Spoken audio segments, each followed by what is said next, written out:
a non-efficient reader. Okay. Sorry. Get rid of that. Okay. A non-efficient reader may be simply decoding words. So as you become a better reader, you can do more with it. In contrast, there's writing. Writing also occurs a lot, even socially nowadays, especially with programs like Facebook, right? Computer applications like Messenger might be using writing. So it's also an opportunity for interaction. Reading can be a savior for weak listeners. I don't know if you ever thought about that. Unless you have a problem with listening, you probably do have some students that have difficulty with listening. But did you ever consider that reading may be a savior for these kids that can't listen well? I know a little bit about that because I was one of those ADD or ADHD kids, staring out the window and wanting to pay attention to the teacher, but not realizing and not understanding, well, she started giving an instruction and I didn't hear the beginning of it. But that still doesn't really explain why reading is a savior for poor listeners. But if you're depending on listening to someone give you all the information that you need in the classroom, and you're not able to turn on the listening when you need it and turn it off, I suppose, then reading might be an advantage to you, because reading, the sound of speech comes and goes, right? And then someone says something and it's gone, and your teacher's already given you the instruction and you missed it. So you're kind of left with trying to ask someone again what was going on, what was said. And I can tell you that this would happen to me constantly in school when I was a younger learner. And even today, I'm not the greatest at taking notes. So if you have reading, the picture stays there, the words stay there, they don't disappear. If you didn't do a good job listening to what the teacher was saying in class, you can learn to read, and you can get a lot of what you need from reading. And for someone that really wants to learn that, but keeps losing things, keeps losing bits of information that are spoken to them, that can be really important. That can allow you to continue in school. That can allow you maybe to to get a higher degree if you're willing to use the reading skill. So when I'm working with kids that are have listening difficulties, I too focus on teaching them to read, even though it takes a while. You know, it may be a little bit slow coming, but you keep at it, because that may be their lifesaver. Okay, in schools, there's a tendency towards larger groups, and that can be an impediment to interaction among students, can't it? As well as comprehension between individuals. Well, we all know the reasons why. If there's too many people, there's less opportunities for us to speak to one another.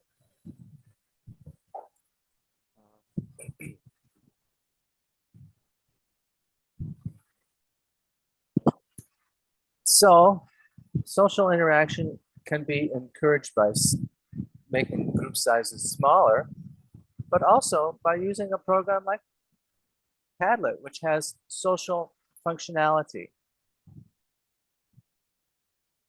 Every individual is tapped to respond by speaking or writing. In a single session, I can only begin to show you how Padlet can be used. And I'm going to spend very little time on actually how it's programmed. But it's pretty easy to use and it's pretty self-explanatory, and I'll just get a chance to introduce it to you later. But it's most important that you, as the teacher, are going to tap into the interactivity of Padlet or any other program that you're using. It's the creative teacher that will recognize opportunities for this interaction. And it's you that will make it attractive to your students. Because students are asked to communicate with you during the class. Probably most often though, when they're communicating with you, it's going to be by writing and typing.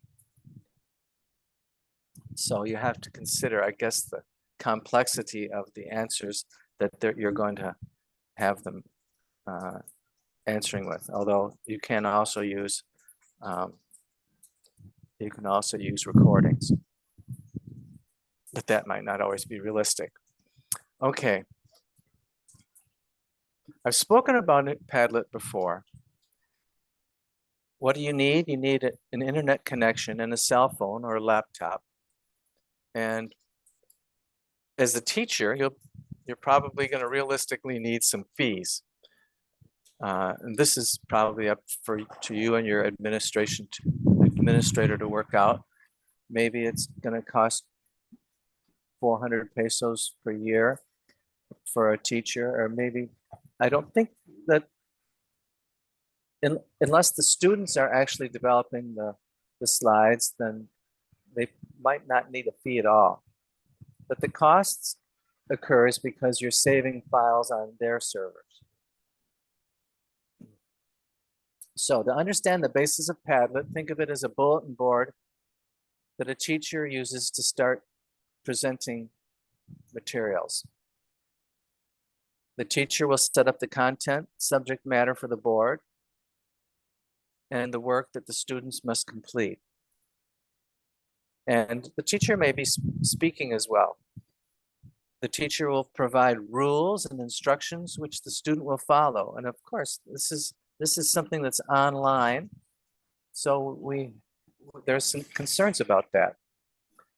And the rules will work and vary with the goals that the teacher has for the lesson. And the rules can vary with the control of behavior that are needed for privacy and things like that, and for keeping the children happy and not teasing each other, things like that.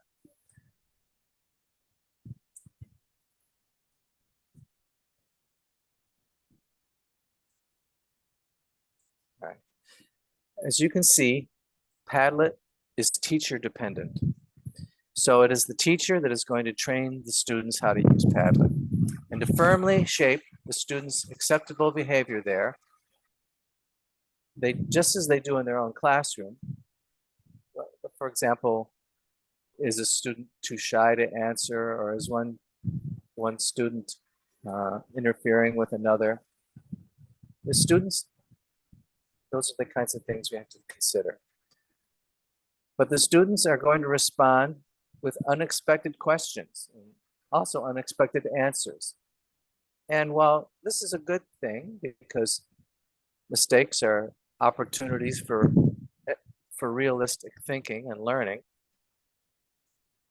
also because it's online, your answers, the questions and answers are captured and not lost. So the teacher can go back and review these things, and the answers that the students are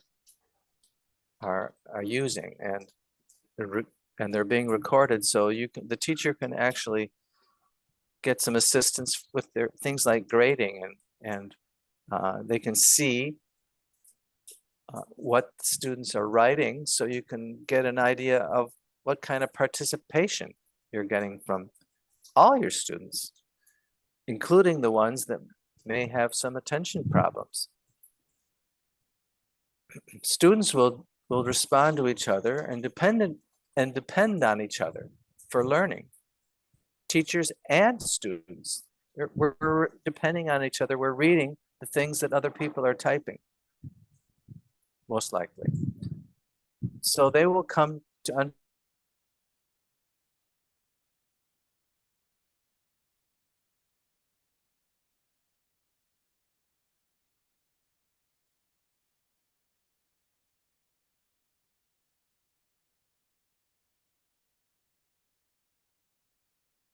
understand the value of this, the students and the teachers. And or not to include the names of the student identification turned on. So when the student says something, his identification is available to you. Your Padlet, but as well, your Padlet board can be set and probably will be set to be by invitation only, unless for some reason you're presenting something publicly. And as I said, it can be used, it can be set to show who is responding.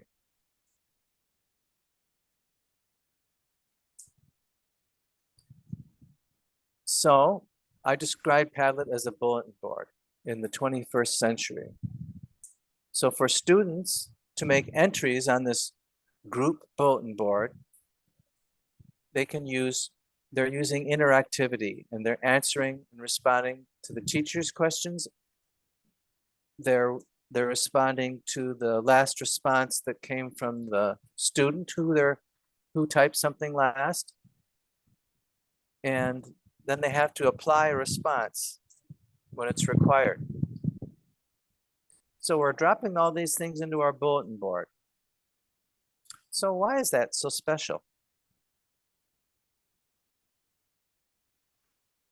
Well, every student has access to the board. So everyone is responding to what everyone else is done. Everyone is thinking about the last thing that was presented. It may be only written, and it may be something that's spoken. And you know, the students probably are a little more interested in responding because it's their own friends that are, and their own classmates that are also responding there. And so someone could make a correction. And of course, we're going to be talking to our students constantly about polite ways of responding so that we don't hurt people's feelings, things like that, just like we do on the playground or in the classroom. It's just a different place. Someone could make a correction. Someone might complete the next step. Someone might predict what's going to happen, suggest what's going to happen next. They might add another idea. So really, we're trying, these are great ways of increasing the participation of the class in a positive way, because they're focusing and commenting on what they're learning about. Could that really happen in the classroom? Could your classroom be like that? And of course, as I told you, you have to anticipate things like embarrassment and go over those things too. But that's social and group learning, and that is also a part of our curriculum, isn't it?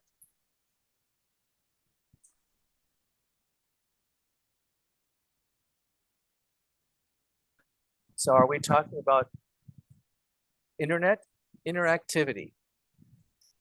You can see that this could be very exciting and fast moving in the classroom.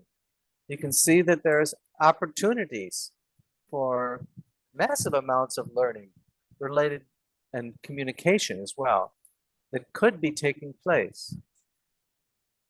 But as the teacher here, your lecture presentation style would probably change as well, maybe a lot, because what you're probably going to be doing now is just concentrating on your interactive teaching, looking at ways, how can I make this more interactive with my class? How can I incorporate this into my slides? And as well as the progressions you're going to take. You're going to be seeing by their responses what they're missing, what they're losing, and what they're understanding. As well, you can make these lessons that you took during the day accessible at night, perhaps. That might be helpful to all your students. And maybe they're going to have to complete responses at night. Now, I know that not every student has a cell phone. Maybe their parents do. So that's an issue, but you can be creative. Try to figure out a way around that. Maybe use cell phones that can be picked up from a shop somewhere or something. So your online role is moving quickly because you must step inside and lead the direction of the program goals. And since you have wisely required every bulletin board entry to be identifiable with someone's name or whatever, however they're being identified, automatically with the name of the entrant, you're watching and you're evaluating, grading, and correcting in real time. And there's also a trail left behind, as I said. Evaluating is assessment, which is planning. So maybe you're looking back at the records from the day. Who was understanding? Who was understanding? Who was not? Who was not answering? What references were needed? Did I have all the references that I needed? And you can reuse these lessons as well. Maybe the next year you'll make some improvements. What is the next step? What is my next board going to be? What rules that I'm using? What contingencies that I'm using to motivate them? Is there anything that needs to be changed? Am I getting responses that are at an adequate level for each student? Am I getting what I expect? Or some of the quicker students getting bored? What will I do about that? How will I get it? How will I get to them with my next set of rules and my next boards? How will I adjust? That's what we as teachers imagined that we'd have to be doing, isn't it? And hopefully that's what you're going to be seeing improve when you use a program like this. And I really urge you not to just take this as a learning experience, but to go and well, you'll see what exactly you need to type in a little bit later. But to go out, try a lesson, even if you just try it with yourself and try to put in a few answers. See if it could work. So, evaluating is assessment is planning. Who's understanding? Who's not? What references?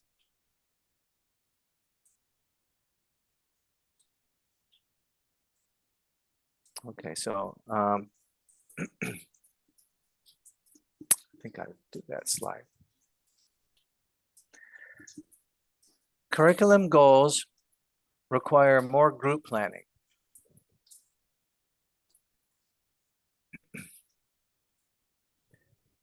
So could the bulletin board approach be used to help? Could you use that as part of your lesson plan? You are the teacher. Could I have groups of students create specific plans related to the task? Could I create a board for each plan? Consider what the steps are as a teacher. Maybe what you're really going to be doing is just leading them through slides, which are subtopics that you need to cover. How will I incorporate the needs of my more advanced students and the less advanced students? Well, this is what you're doing every day. It's just on the bulletin board now instead of a chalkboard. What about testing? And how am I going to be providing examples? And how am I going to be grading? There's probably going to be some changes in different ways that you're going to be doing this. But of course, you know, you're still going to have paper and pencil exams because that's a requirement. So now we're getting a little bit more into how Padlet works. Padlet has a connecting function. That's one of the functions, one of the bulletin board functions. It's kind of like boxes on a flow chart with arrows connecting them. So you're not just giving verbal lectures. How about something like a flow chart? For example, could we use this to have a group of students plan a party? There's another bulletin board type we can use to sequence events. It's really made for that. Things that you can automatically see would apply to that would be things like history or chemistry, things that maybe occur in a sequence. There's a couple of different boards that apply to that. Another bulletin board that allows you to add more events and add events between events and without ever running out of room between. You can just keep adding slides in between. That's another type of slide that we use within Padlet. Creating a story in a group, the party creation we talked about, the math. Maybe we use the arrows in the flow chart to connect boxes that for different boxes that maybe one talks about moral issues related to the action that we just did, or how they might change. Something, if we're looking at history, how the last event that you wrote in, how might it be, how might it affect the history or history today, things like that. Maybe you'll use a different font color to indicate the different types of questions that we want them to look at. Maybe add an opinion about something. Maybe it's an English class. So where do we end? With the flow chart, there's a lot of things you can do with that. How will your board bring these events into your students' boards? So you're the teacher, you design the Padlet to demonstrate and highlight more and more complex issues. And you'll get better at designing. You'll start thinking that way. You'll start thinking about how you're going to design your Padlet to allow for different kinds of thinking. But unlike the typical class, every student gets to add to their work, or gets to add to the work of the other students. Everyone gets to add the opinions, and everyone is going to be interested in reading what other people said because they're their classmates, not just what the teacher said. And you're interested in what other kids are thinking. And maybe kids are not thinking what we're thinking. Because everyone had a role in providing these flow charts and sequence boards that we've been talking about.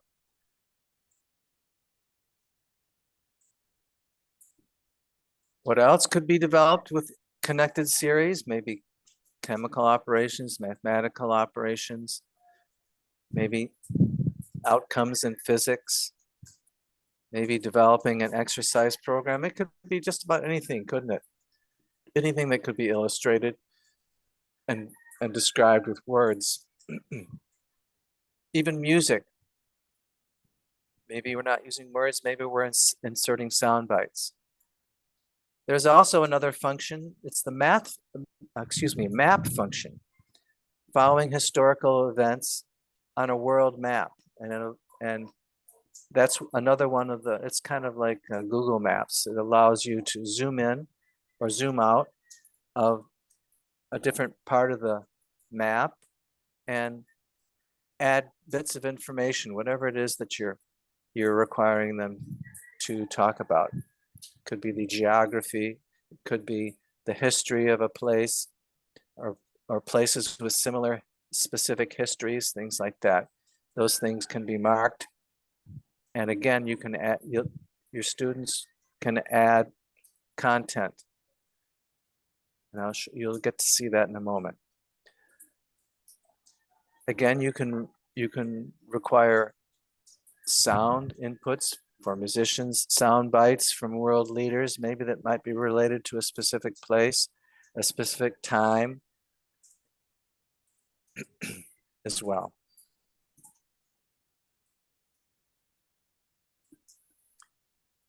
So don't forget your multimedia options.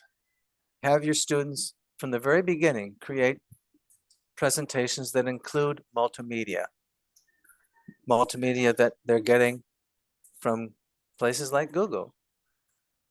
As a teacher, you might also help your students get organized, providing a planning sequence. That might be the way to get them started, because a project requires some organization, and perhaps that's the most complex part. And that's what you're able to focus on. As they get the content, you can help them learn the planning and the sequencing. You can have them develop topic boards with important points,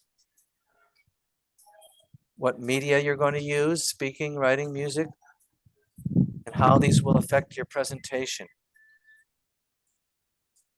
They're probably going to have to learn to do some editing too, to make them fit together. So what are the secondary advantages of all this? Well, students are becoming more fluent in searching for various effects online. They're learning to create,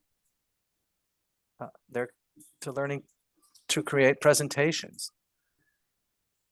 And in the new century, not just written papers, but papers with pictures and videos and so on.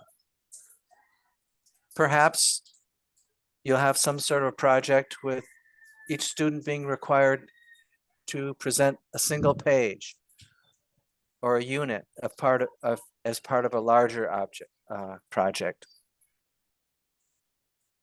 Maybe there'll be a group page as well, sort of like giving the bibliography, a group page which shows how the members were collaborating together. I just can't imagine the students that went through this program getting into the next grade with the teacher not using it and thinking, these guys are in the dark ages. Okay, so now we're going to start to take a look at some of the different types of slides that you're able to develop that are preset in Padlet. The bricks of the wall, so to speak. The first one they're showing here is a wall. A wall is just pretty much a set of boxes, just like a scrapbook, maybe, in a brick-like fashion. The teacher has asked for a set of pictures, but I don't know what the pictures would be, what the subject is, but that's a wall. The next one is the canvas you see here. That's like the flow chart. You can see the arrows, and the arrows may connect to more than one, or just in one direction, or maybe they're going in both directions. I think I need to go to the next slide here.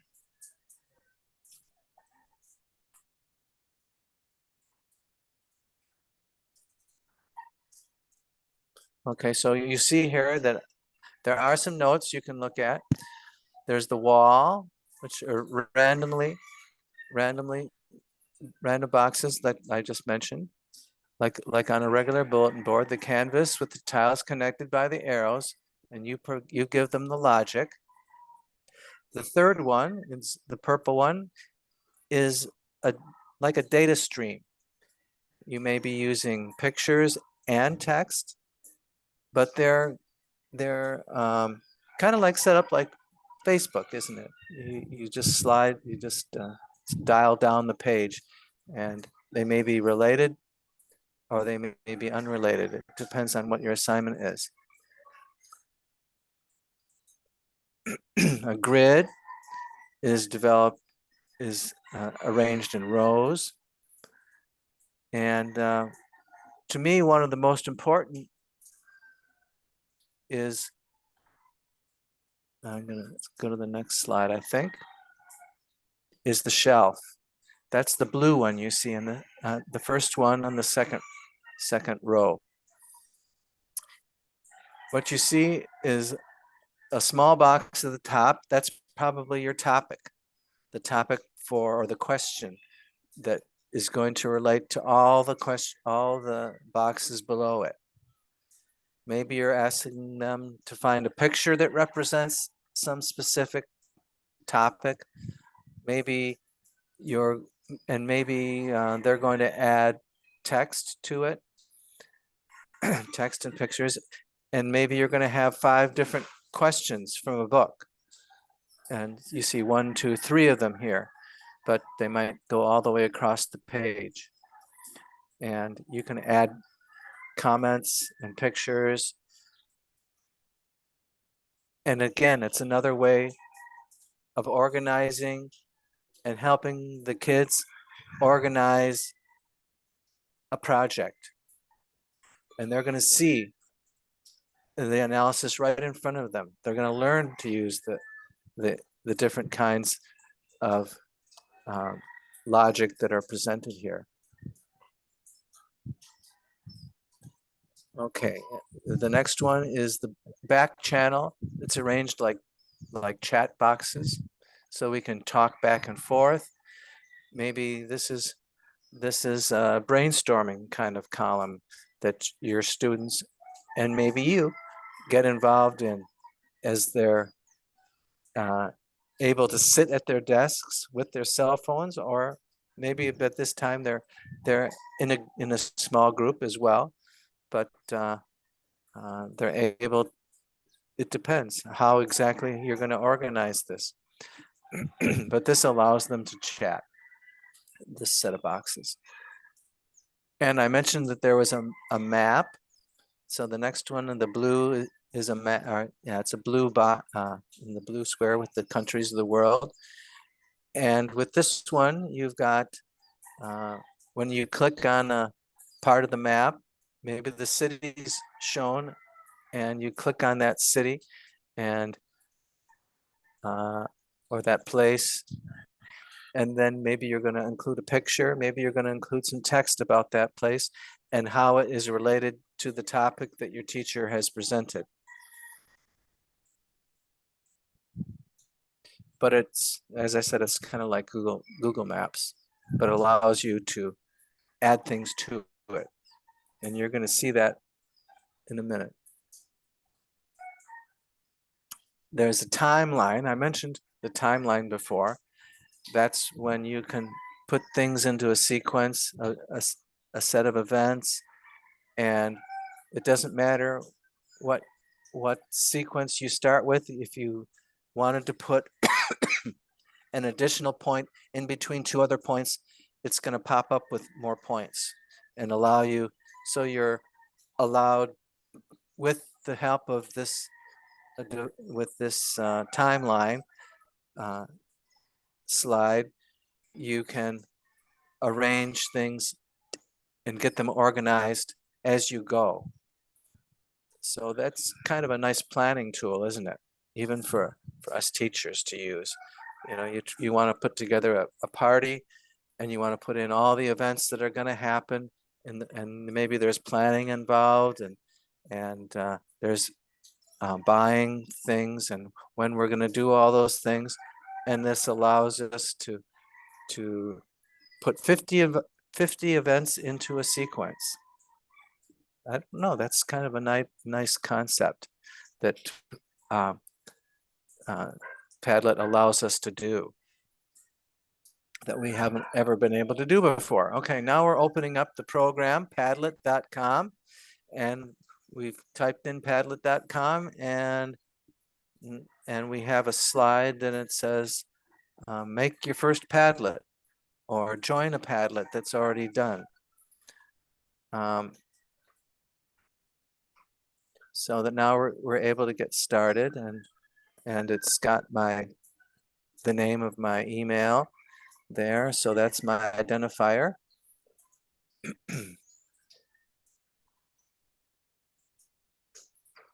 Okay, finally open for me. So after you've registered for your free version of Padlet and chosen to make Padlet, we're going to choose the type of Padlet, which we've already looked at: the shelf, the map, the canvas, the timeline, and so on. So if we selected the shelf, as you remember, that's the blue one here. We have the topic or a question at the top of the column and the slides below. So here's an example of one of those as it looks in Padlet, as someone has. So maybe you are the one that designed this, and you've decided to have a scavenger hunt. So you've got 5 questions that go across the top. I find someone who rides a bike to work, and find a statue of a soldier. Okay, so you're just going to go on Google or whatever and find those things. Maybe you have to type in a topic to find them. So this is just maybe getting them to learn how to use it, or how to use it as a group. Maybe you're going to have a different slide of this type, a flowchart slide or a grid slide and so on, for each group to complete. And on this one, you don't see the names of the people that were adding their input, but some of these you will see that. Okay. Sorry, there it is.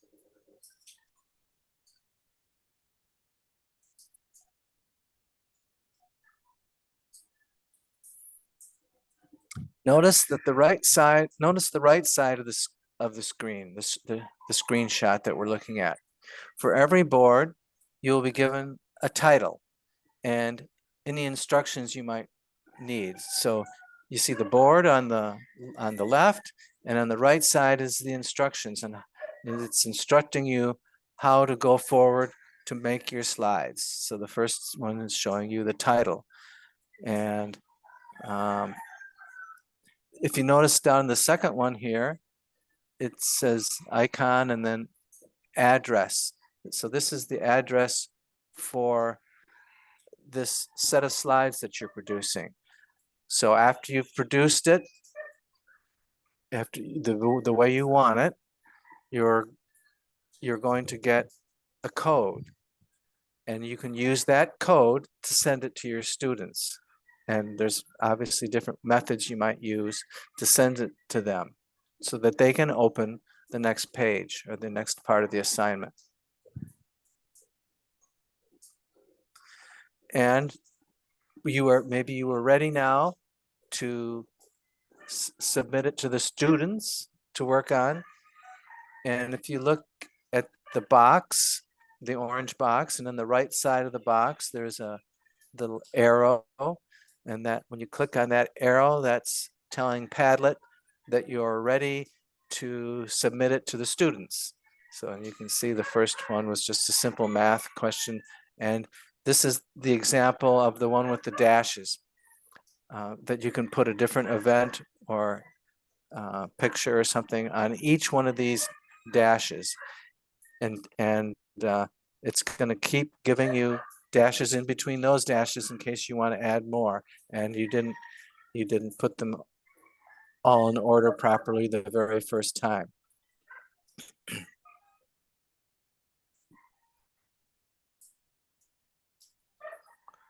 And there's the current slide. If you look in the right side of the, beside the orange, it says secret. So this is a slide that's going to be secret until you send it to someone. And if you, as I said, you'd have to share the code with your students. For example, by sending them an email with the code. And the code is, in this slide, you can see it. Copy the code to the clipboard. And there's a lot more instructions. You can, or they can go to your email or something like that to get what they need. And then you're going to attach the email, and it's going to be sent to all your students. But as you can see, there's a pattern here of the instructions are on one side. Here you got things like the wallpaper and the color scheme that you're going to use, the type of font. And the next one, posting. It shows the attribution. That means that's the one where whoever's going to make a submission to the board is going to have their name added with the submission. And there's a place for you to add comments on a slide, or whether you like something, you dislike it, your reaction to it, things like that. And there's more options down below there. So there's a free version which allows you to have this version that we're just looking at, that allows you to use all of the features of Padlet, but you're only allowed four Padlets to start. If you want more, then you're going to have to get the paid edition. It's allowing you to see how it works and see every bit of how it works. And you can try all the different slides and play with it. If you want more Padlets, you pay by the paid version, and there's other alternatives as well. You can, as far as saving, you can save the slides that you've made as a PDF file, just simply so you can remember that slide. You'd still probably have to reproduce it again, but you can see what that slide was before deleting it, because maybe you don't have the paid version. Also, you can archive a file, which I think you can archive any number of files, but again, when they're archived, you can no longer use them. You have to close something else. If you only get 4, then you got to open up another one. And here is an example of, I think this would be something like a grid, which is setting up, this is about a book report and questions. And maybe you're going to have 4 students answer, and you're going to assign 4 students to answer each question. So they can get together in a small group and answer each one. Maybe there's 20 in the class, so that covers it. I think we're almost at the end. Okay. Another example. Here's another type of the chart with the arrows. And this one's happens to be an organizational chart. You could have them present something like that, some sort of organizing something using the arrows. And we're getting into the idea of topics and subtopics. Maybe they could use something like this to write a report and get the ideas that they're going to present in the report using the flow chart before they actually start writing it. And you might need to go over this again and again to help kids learn organizational skills. And this is again the flow the chart with the dots, and someone's put together a flow chart of dinosaur time periods, and they're going one after the other. And if I was doing this, I might have different color slides. Maybe one color would be to show pictures of the dinosaurs, and another slide would be to describe the time period, or to describe another color would describe the features of a particular dinosaur or things like that. You can have them, and you can give them instructions for those kinds of things. And as you can see, the dots there's plenty of more dots that they can add in between to add more slides. So they're going to learn how to organize as they go. And here's a real copy of the map. And it gives them a chance to put in times and events, and they just clicked in one spot and put some information about, in this case, it was the 7 wonders of the world. And they click on the dot, or the balloon, I guess you'd call that. They click on the balloon and it would open up some information. And the next one here, you're almost done, right about on time. This is a nice Canvas activity that was obviously for a little bit older grade, perhaps for English, and they used the arrows as like a flow chart to get the children to follow the thinking that's going on, to do, in this case, to proofread a paper and make corrections. And at the final box is giving you some specific things that you have to do with the letter that was given to you to correct. And finally here, we have a birthday party. Everybody in the class is asked to wish somebody a happy birthday, and you can see their name is coming up, and maybe there's a sound file for the cat blowing the thing open, or maybe it's a GIF, something else, pretty much any type of file you can import there. Now I'm going to try, since this is the last, I'm going to try to open it up if it's possible to see if there are any questions. I will try to open up if I can do it, if I can remember how to do this.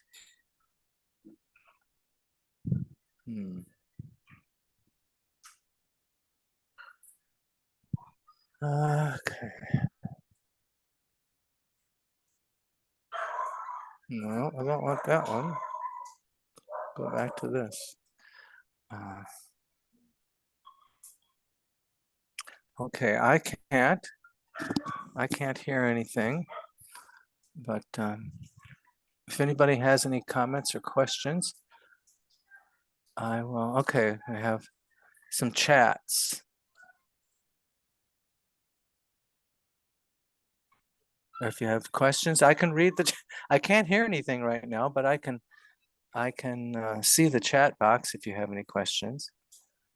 I'm not hearing anything, but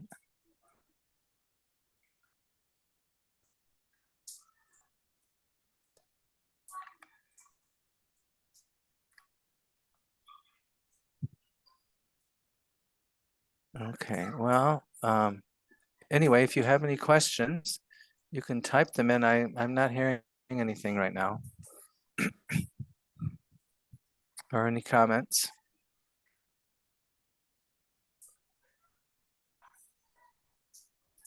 All right, dear teachers, do you have any questions regarding Sir Hyde's topic? Trying to. Right. Are we still? Oh, okay. Now I can see it. I'm going up further. Now I can see your comments. We can hear you, but no slide available. What did you get the slides? Were you able to get I this? can see your slide, Sir Hyde. I can't quite hear that. We can see your slide. You did see them? Okay. Okay. I'm glad to hear that because I never read the chat there. Good afternoon from Port-au-Prince, Princessa from Legazpi. And I have your names. Thank you. And good afternoon. Right. Yeah, dear teachers, we're still online. Can I hear a response from any of you? I can hear the teacher, so maybe I can hear you. If you Oh, if you turn off your mute, if you want to ask something, I think you just have to turn off your mute. Dear teachers, There's no questions. I was that good. okay, I guess Okay. there is none. All right, so thank you so much, Sir Hyde. Before we proceed with our next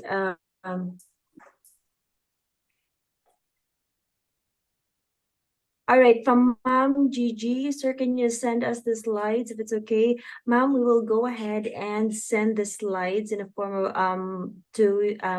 of a link. We will send a Google link for all the slides and folders of the speakers' topics after the session. All right.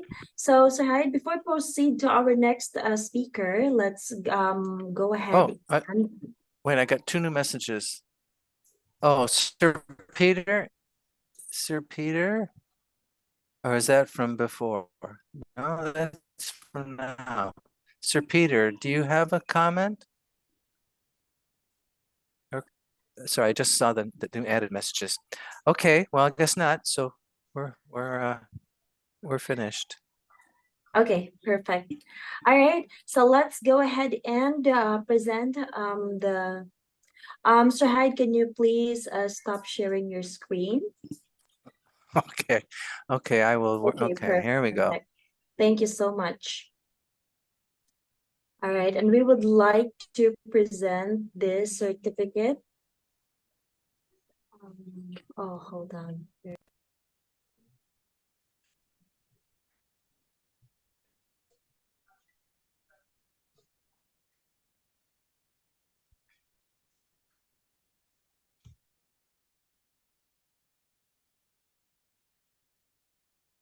All right, before we proceed in introducing our last but not the least speaker, let's go ahead and turn on our cameras again, please, so we can go ahead and proceed with another screenshot with our speaker, a picture.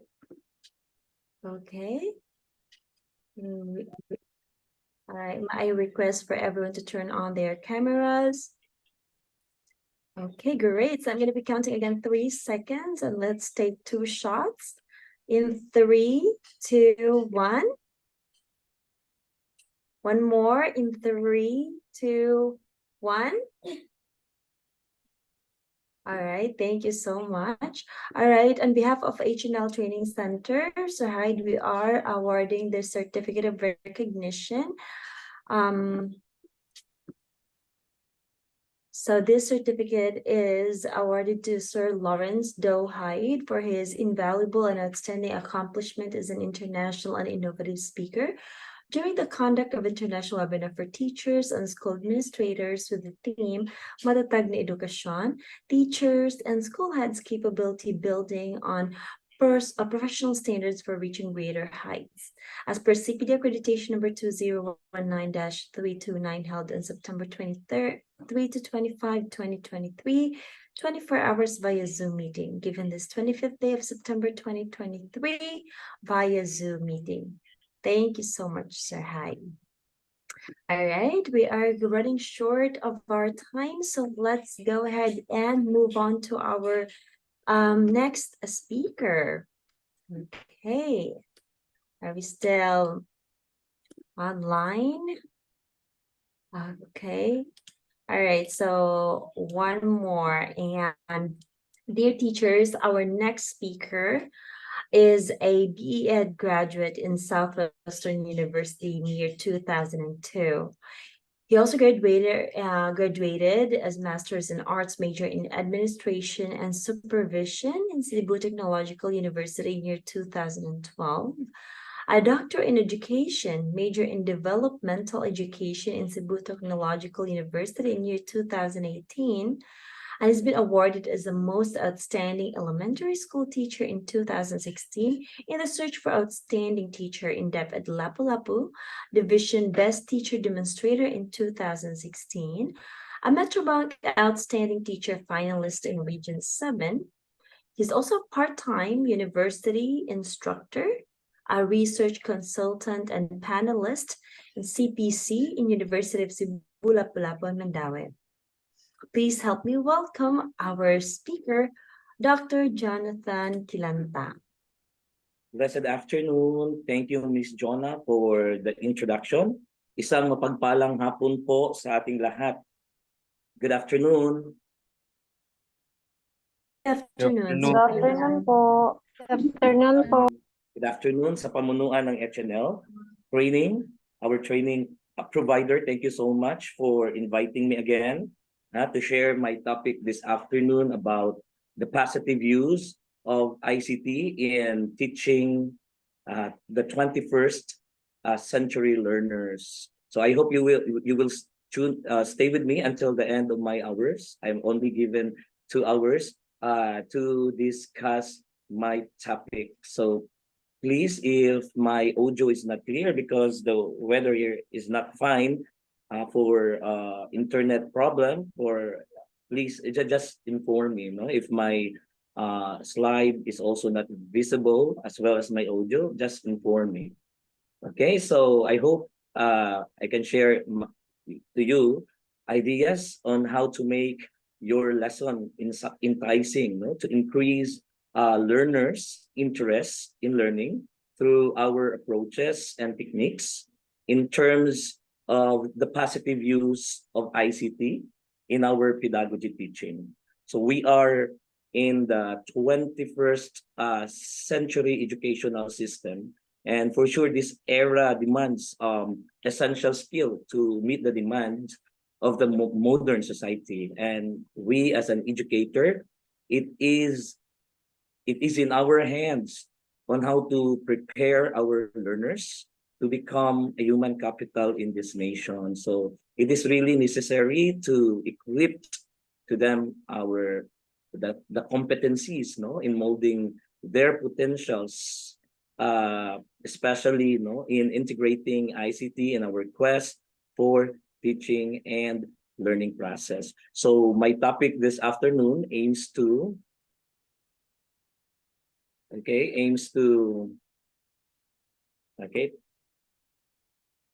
one, upgrade your teaching pedagogy through the use of technology. Second, objective is to understand the importance of technology as a tool in teaching. And last one, it gives tips, and suggestions to make your teaching and learning interactive, engaging, and pleasing to the learners. A while ago, the prior speakers tackled about interactive tools that is really helpful for the students. Later on, as I progress in my discussion, you will know how important interactive activities that we will provide to our learners. Okay, so let me commence my discussion with this saying from George Couros, and it states that technology will never replace great teacher, but in the hands of great teachers, it is transformational. Again, technology will never replace a great teacher, but in the hands of great teacher, it is transformational. I want to hear your idea, your thoughts about this quote from George Couros. You may type your answer or your idea or thought in the chat box, or you may answer by opening your phone, your microphone rather. Anyone? I'll give you 1 minute to think, and let's have a sharing about this quote from George Couros. Okay, you can PM your idea in our chat box. If you want to share, you may open your microphone. Okay, giving you 1 minute to think and share.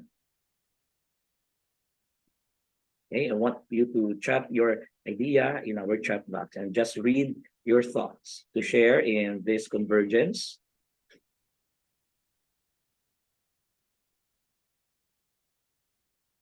Okay. I will read some of your answer if meron na. Paki-type lang po ang inyong mga ideya. Babasahin ko dito sa ating group chat. Or if you want to share your thought, maaari ding buksan natin ang ating mga mikropono. Okay.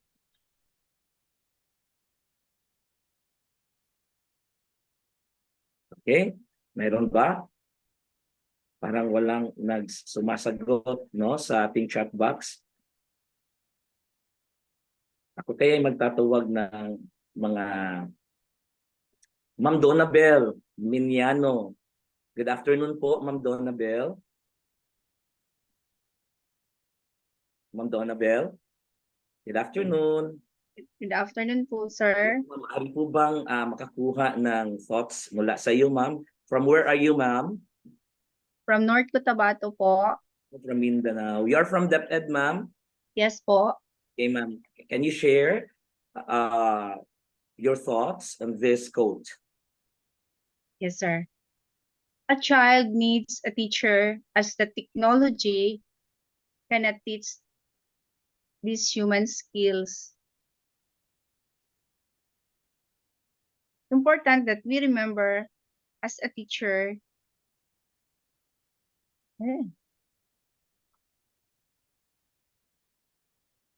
Yes, ma'am. Go on, ma'am.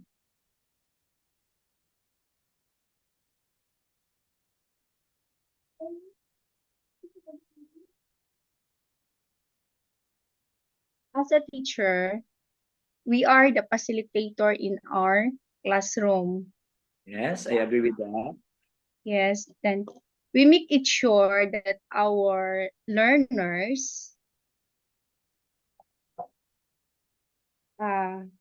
kailangan natin na yung learners natin, lahat ng learners natin ay mabigyang pansin upang sa araw-araw na pagpunta nila sa school ay mayroon silang matutunan o ma-share o ma-excite sila during sa klase po. Yes, ma'am. Tama yan, ma'am, no? That's one of our job as a teacher, to always motivate student to always come to school, no? That the school is the best venue for learning, and also as they are also considered as family. Okay, thank you so much, Ma'am Donabel. And hindi talaga napapalitan yung teacher. I will read answer from Ma'am Analisa Lumbres that great teachers will serve as instrument to transform learners through the use of technology. I also agree with that, Ma'am Analisa. Thank you for your thoughts. From Ma'am Joy B. Lacaul, great teacher can transform the world through the use of technology. Sabi naman ni Ma'am Kurambao, teachers are the best instructional materials, no? Tatayo lang si teacher, no, sa harapan na mo-motivate niya ang kanyang estudyante through the power of voice, okay? And then answer ni Ma'am Gigi, wala pa ring mas nakakahigit sa isang teacher. Kahit may bagong teknolohiya, wala pa ring nakakahigit sa guro, dahil ang pinakamahalaga ay ang puso ng guro na may pagmamahal sa bata. Oo, nga may bagong teknolohiya na kailangan nating ituro sa mga bata, pero hindi mo maituturo ito kung walang tiyaga at pagmamahal sa mga tinuturuan mo. Wow, napakalalim, Ma'am Ma'am Gigi, mula sa walang address, no? Okay, from Sir William J. Gilimas, on the onset of technology advancement, it is really a big help to teachers in strategizing teaching methods that effectively and efficiently attain the learning objectives of a particular lesson. Through effective use of ICT, we can provide quality education, we can provide quality education to our learners. Also, it will capture the interest of our learners. Okay, so Ma'am Gigi is from Calayan Island, Cagayan Valley po. Wow, napakalayo ng ating mga partisipante ngayon from Luzon, Visayas at Mindanao. Ako ay mula sa Visayas, no? Ang inyong mga ideya ay napaka importante, halaga, no? So we will prosper in our discussion this afternoon. Now, if we try to reflect the quote from George Couros, no, that truly teachers are unperishable. Hindi tayo napapalitan, no? Hindi tayo na lalanta, no? Unreplaceable din tayo, hindi napapalitan, especially in molding and preparing individual to become a productive citizen of the society. Technology, my dear co-teachers, no, in the Republic of the Philippines, is an essential tool. It's only an essential tool in facilitating teaching and learning process. Still, the capability of teachers in utilizing technology or his expertise on the ICT skills, plus converge, no, with his expertise of the art of teaching and content delivery, for sure will result for effective teaching and learning. So later on, I will discuss the framework given to us by Mishra. No, later on, how important that we also know, no, the expertise in content or our expertise in the subject matter and in the art of teaching, the pedagogy. Once we converge this in our expertise also in the use of ICT, how it affects, how it gives impact to our teaching and learning engagement. So we are in the era of where technology as its high, no, communication is fast, transaction is done in short time, and we connect people in both sides of the world easily. So these are one of the beauty that technology offers to humanity, and how this technology improves the lives of the people, and how this technology are being utilized to train young minds mentally, develop their psychomotor skill and effectively in school. So for sure, the main focal are the educators in every school. So our government is spending allocation, no, for computerization program, computerization program, and some of the public school ay mayroon ng mga ginagamit, no, na mga gadget na maaaring gamitin sa ating mga mag-aral at sa guro, no, sa pagtuturo. Okay? So pero I will connect, no, the quote from the TPAC of Punsha Mishra and Matthew J. Kohler, 2006. These are the proponents of the TPAC, or we call it technological pedagogical content knowledge framework, no? How our expertise in technology helps also in our teaching engagement. I think majority of our participants are teaching in the public school, in the private school, both elementary and public, and your expertise in the use of technology is not enough, no, when we use it in our teaching. So we have also to think that it must be jive with the our expertise in the subject matter or the content, the curriculum, and as well as in the pedagogy, our art of teaching, no? Our strategies, our method, and our approaches, and the mother term for that is pedagogy. So in using technology for teaching, it must be driven also with your expertise in both pedagogical content. And according to Mishra and Kohler, no, in the TPAC framework, our technological knowledge must converge with our mastery in the subject matter and our expertise and in practice process, method, teaching and learning process, and that is pedagogy. No, if you try to look at the framework, do you see the framework on screen? Please tell me if it's visible. Okay, so it has three content, no?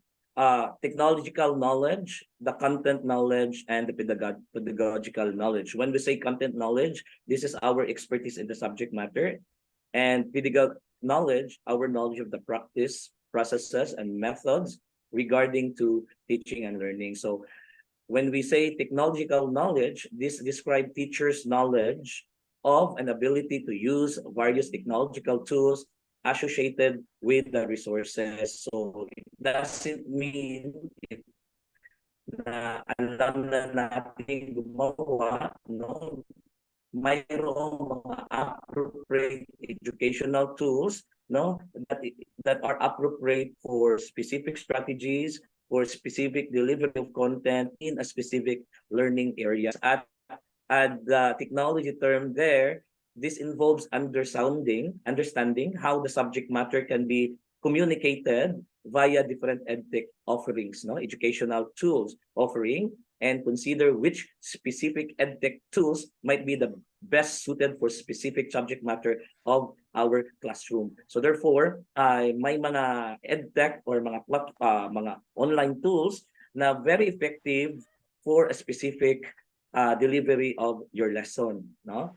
So when we say technological pedagogical content, this describes the teacher's understanding of how particular technologies can change both the teaching and learning experience. So there are also edtech tools that appropriate for our specific strategies and approaches, no, for particular set of class. So always put in your mind that it is necessary that in our first month or first month of our meeting with our learners, no, it is important really to know well our student. That one at most to consider, no, knowing well our student. By knowing well our student, we would able to give appropriate strategies, no, for that particular student. Now go back to the principles of individual differences, no, and multiple the principle of multiple intelligences, no, that no student are alike.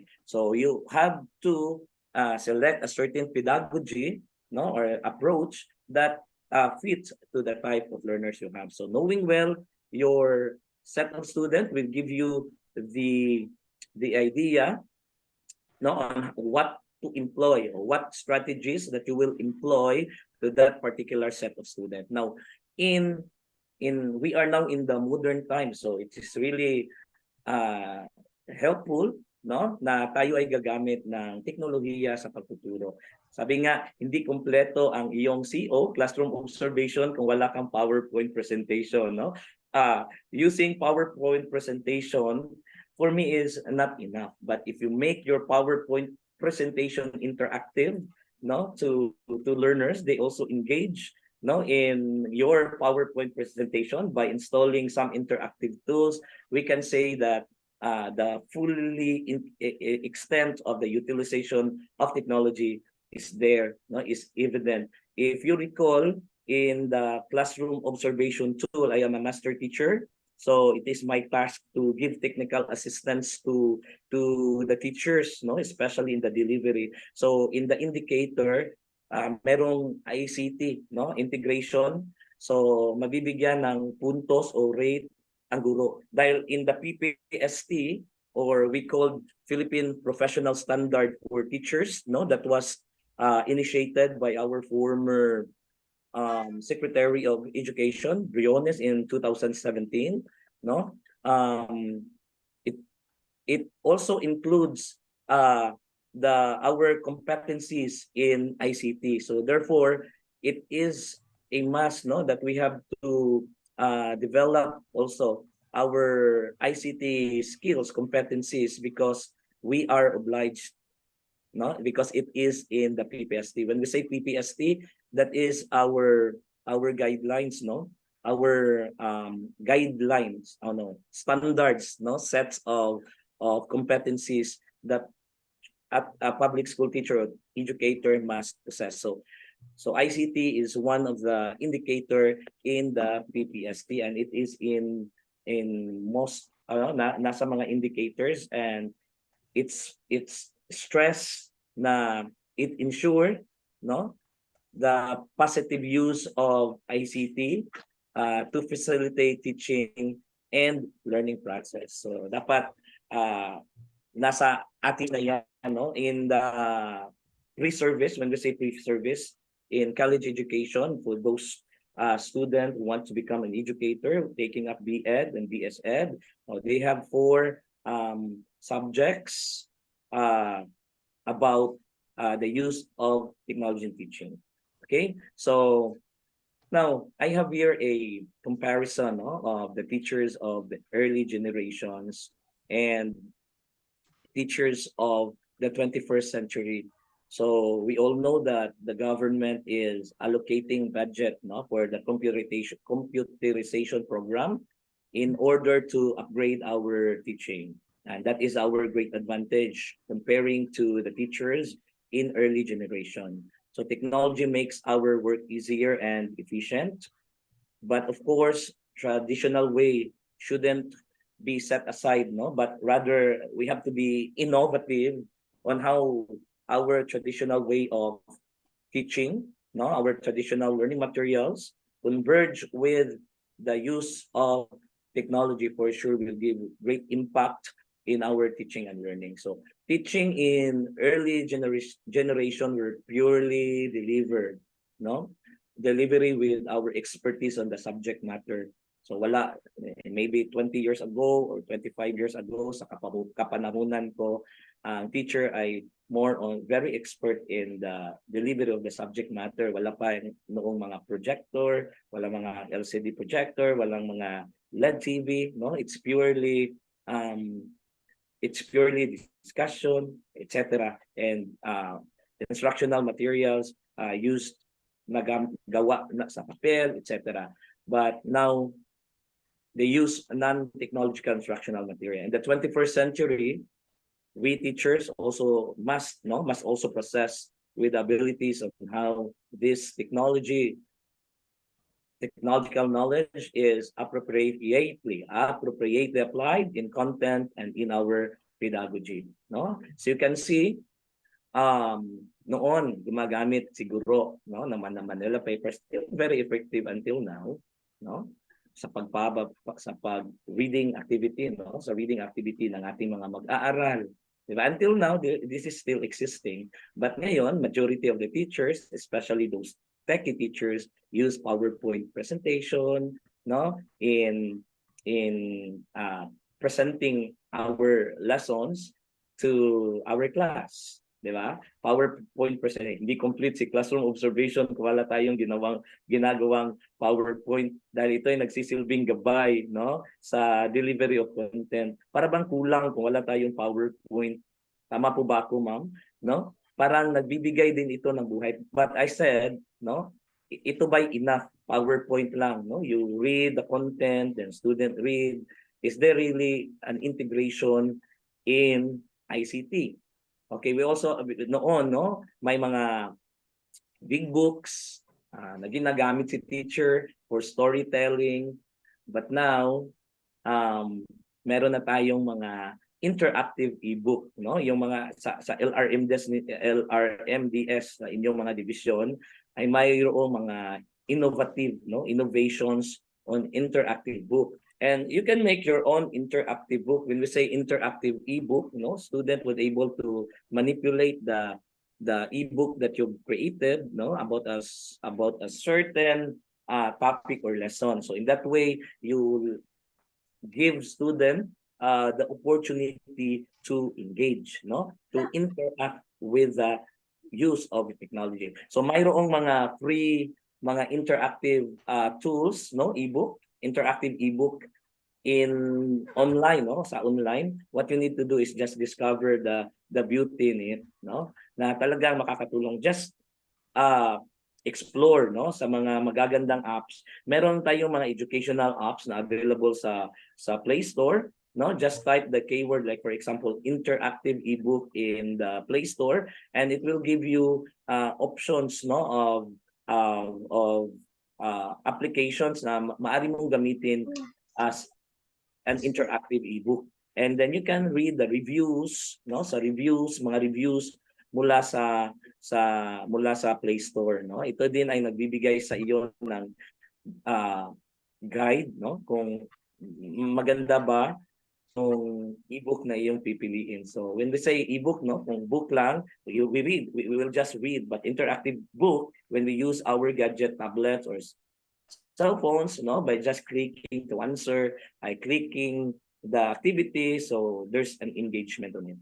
Okay, so kung noon tayo ay mayroong mga gamification, no, tulad ng unahan sa paghakbang, kung sino unang makakasagot sa tanong ay hahakbang. At sino ang unang makakalapit sa unahan, aabot sa unahan, siyang mananalo. That is a traditional way of gamifying our activities, no? Para through games. So talagang ito ay nagbibigay ng interest, no, sa mga mag-aaral because binibigyan mo ang bata, no, ng oportunidad na makilahok, di ba? Yan ay isang konsepto ng pagtuturo na hindi monotonous, no? Mga collaborative strategies na maaari nating ibibigay sa ating mga mag-aaral. So kung noon meron tayong mga gamification, no, like puzzle, pagbuo ng puzzle, no, mga paglaro ng mga dama at saka chess, no, sa mathematics, di ba? Ngayon meron tayong mga interactive games, application na magagamit, no? At tinatawag yan na gamification. During the time of pandemic, no, when we had our online classes until now, no, who have thought that online classes become part of our formal system in education. Some tertiary level is having their online classes, no, kahit tapos na si pandemic, no. During online class, ang mga gamification na mga tools ay talagang malaking tulong, no, sa pagtuturo natin dahil student will really engage in the in the process of teaching and learning, no. So ngayon meron tayong mga online tools, no. Kung makikita natin, meron tayong mga Quizale, meron tayong mga Kahoot, meron tayong mga ano pa yan? Mga Mentimeter, no? Yun ay mga interactive tool. Yung ipinakita ng speaker kanina, no? Yun ay interactive na mga activity. So try to explore, no, yung magandang maidudulot nito sa mga bata. Pero hindi lahat, no, ng mga paaralan dito sa Pilipinas ay may mga ibinigay, no, na mga computer, hindi lahat. So yung mga nasa highly urbanized city, for sure, meron yang mga mula sa SEF ng LGU, no, mula sa National Fund, meron na tayong mga ICT, no, sa bawat paaralan. So why not apply this also in our class, no, mga interactive game. So again, so that's the comparison, no. So now teachers are really using ICT technology, no, in teaching as an aid. But still, as what I said, your expertise in the content delivery and your arts of teaching still matter, no. But you have to select a tool, no, a technological tool that will really augment, no, in teaching. Okay, so let us have a comparison of teaching engagement of the yesteryears and in the 21st century. No, as you can see, okay, so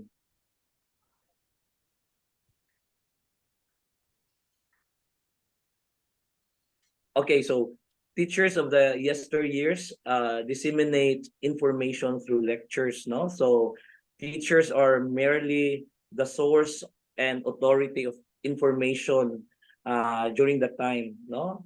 Teacher was monotonous, no? Siya yung source ng information, while in the 21st century we allow students to solve real world problems, no, through research. So in that way, teachers are merely the source of and authority.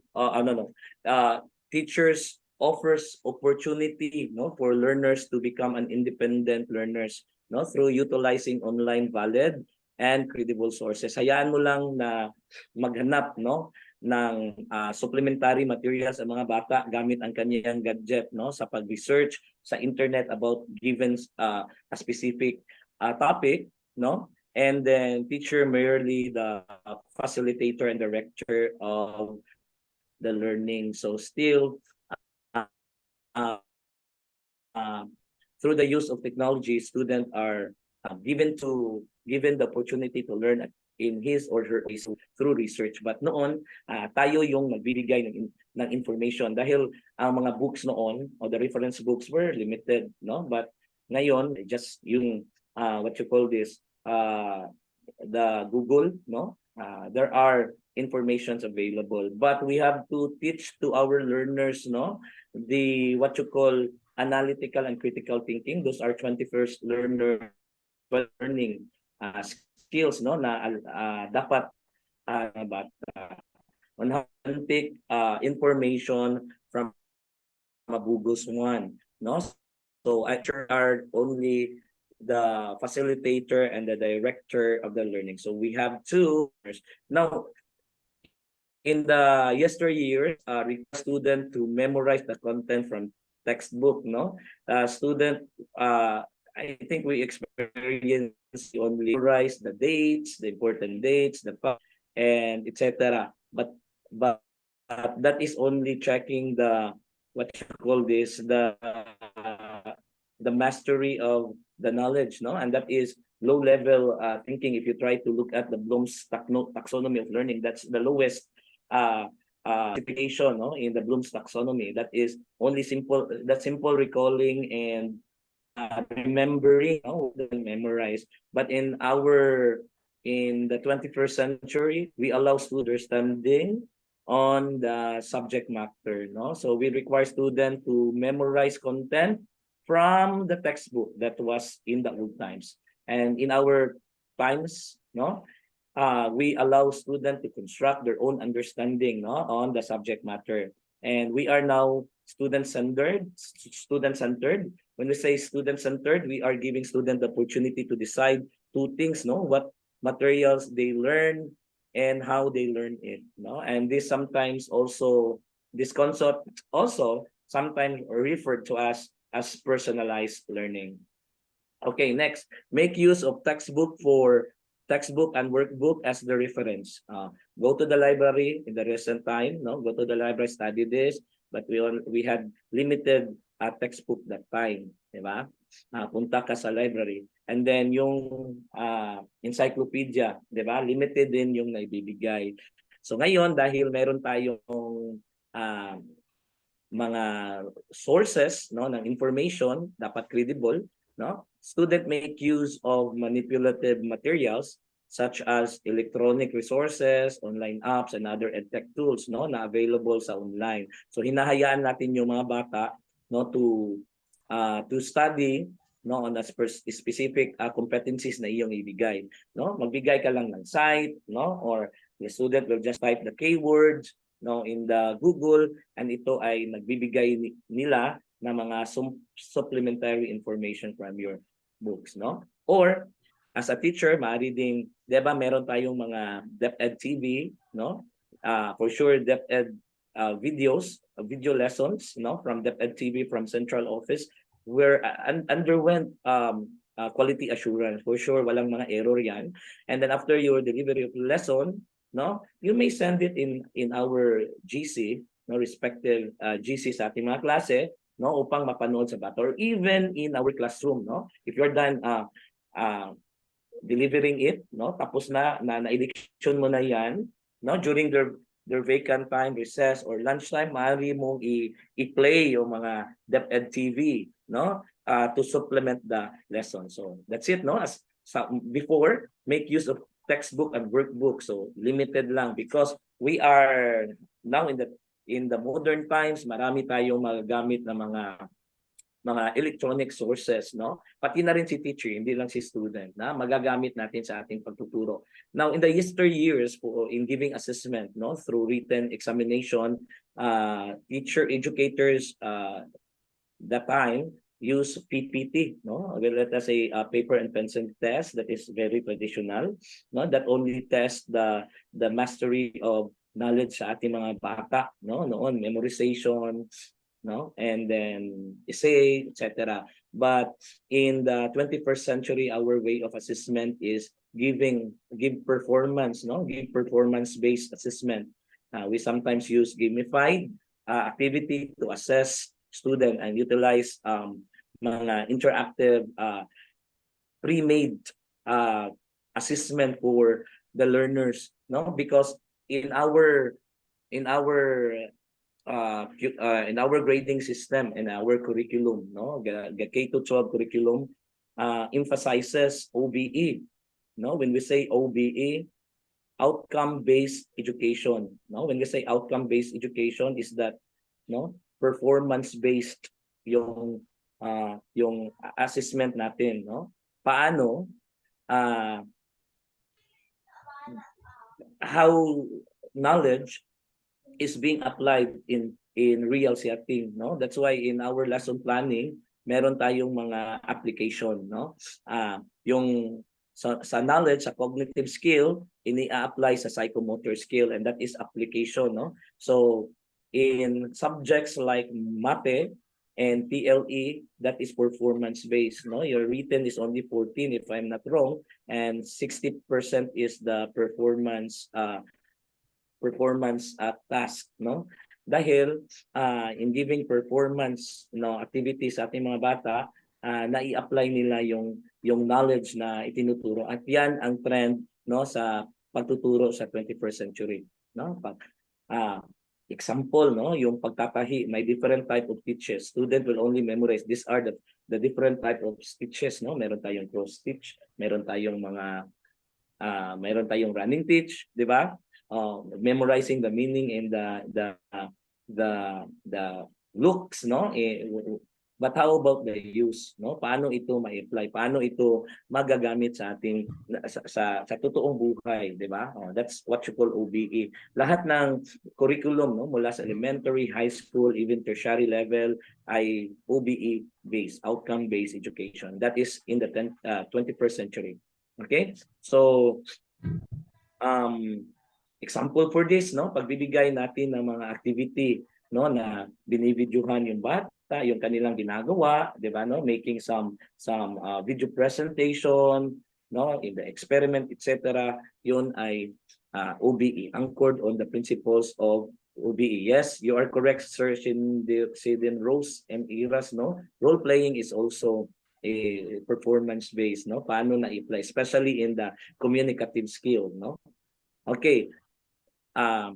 Next, use traditional instructional materials. Okay, mga papel, mga Manila paper, mga puzzles, no, mga flashcard, mga window cards, no, ginagamit noon. Meron na tayo, no, maaari din gamitin interactive, no, yung mga sinabi ko kanina, no.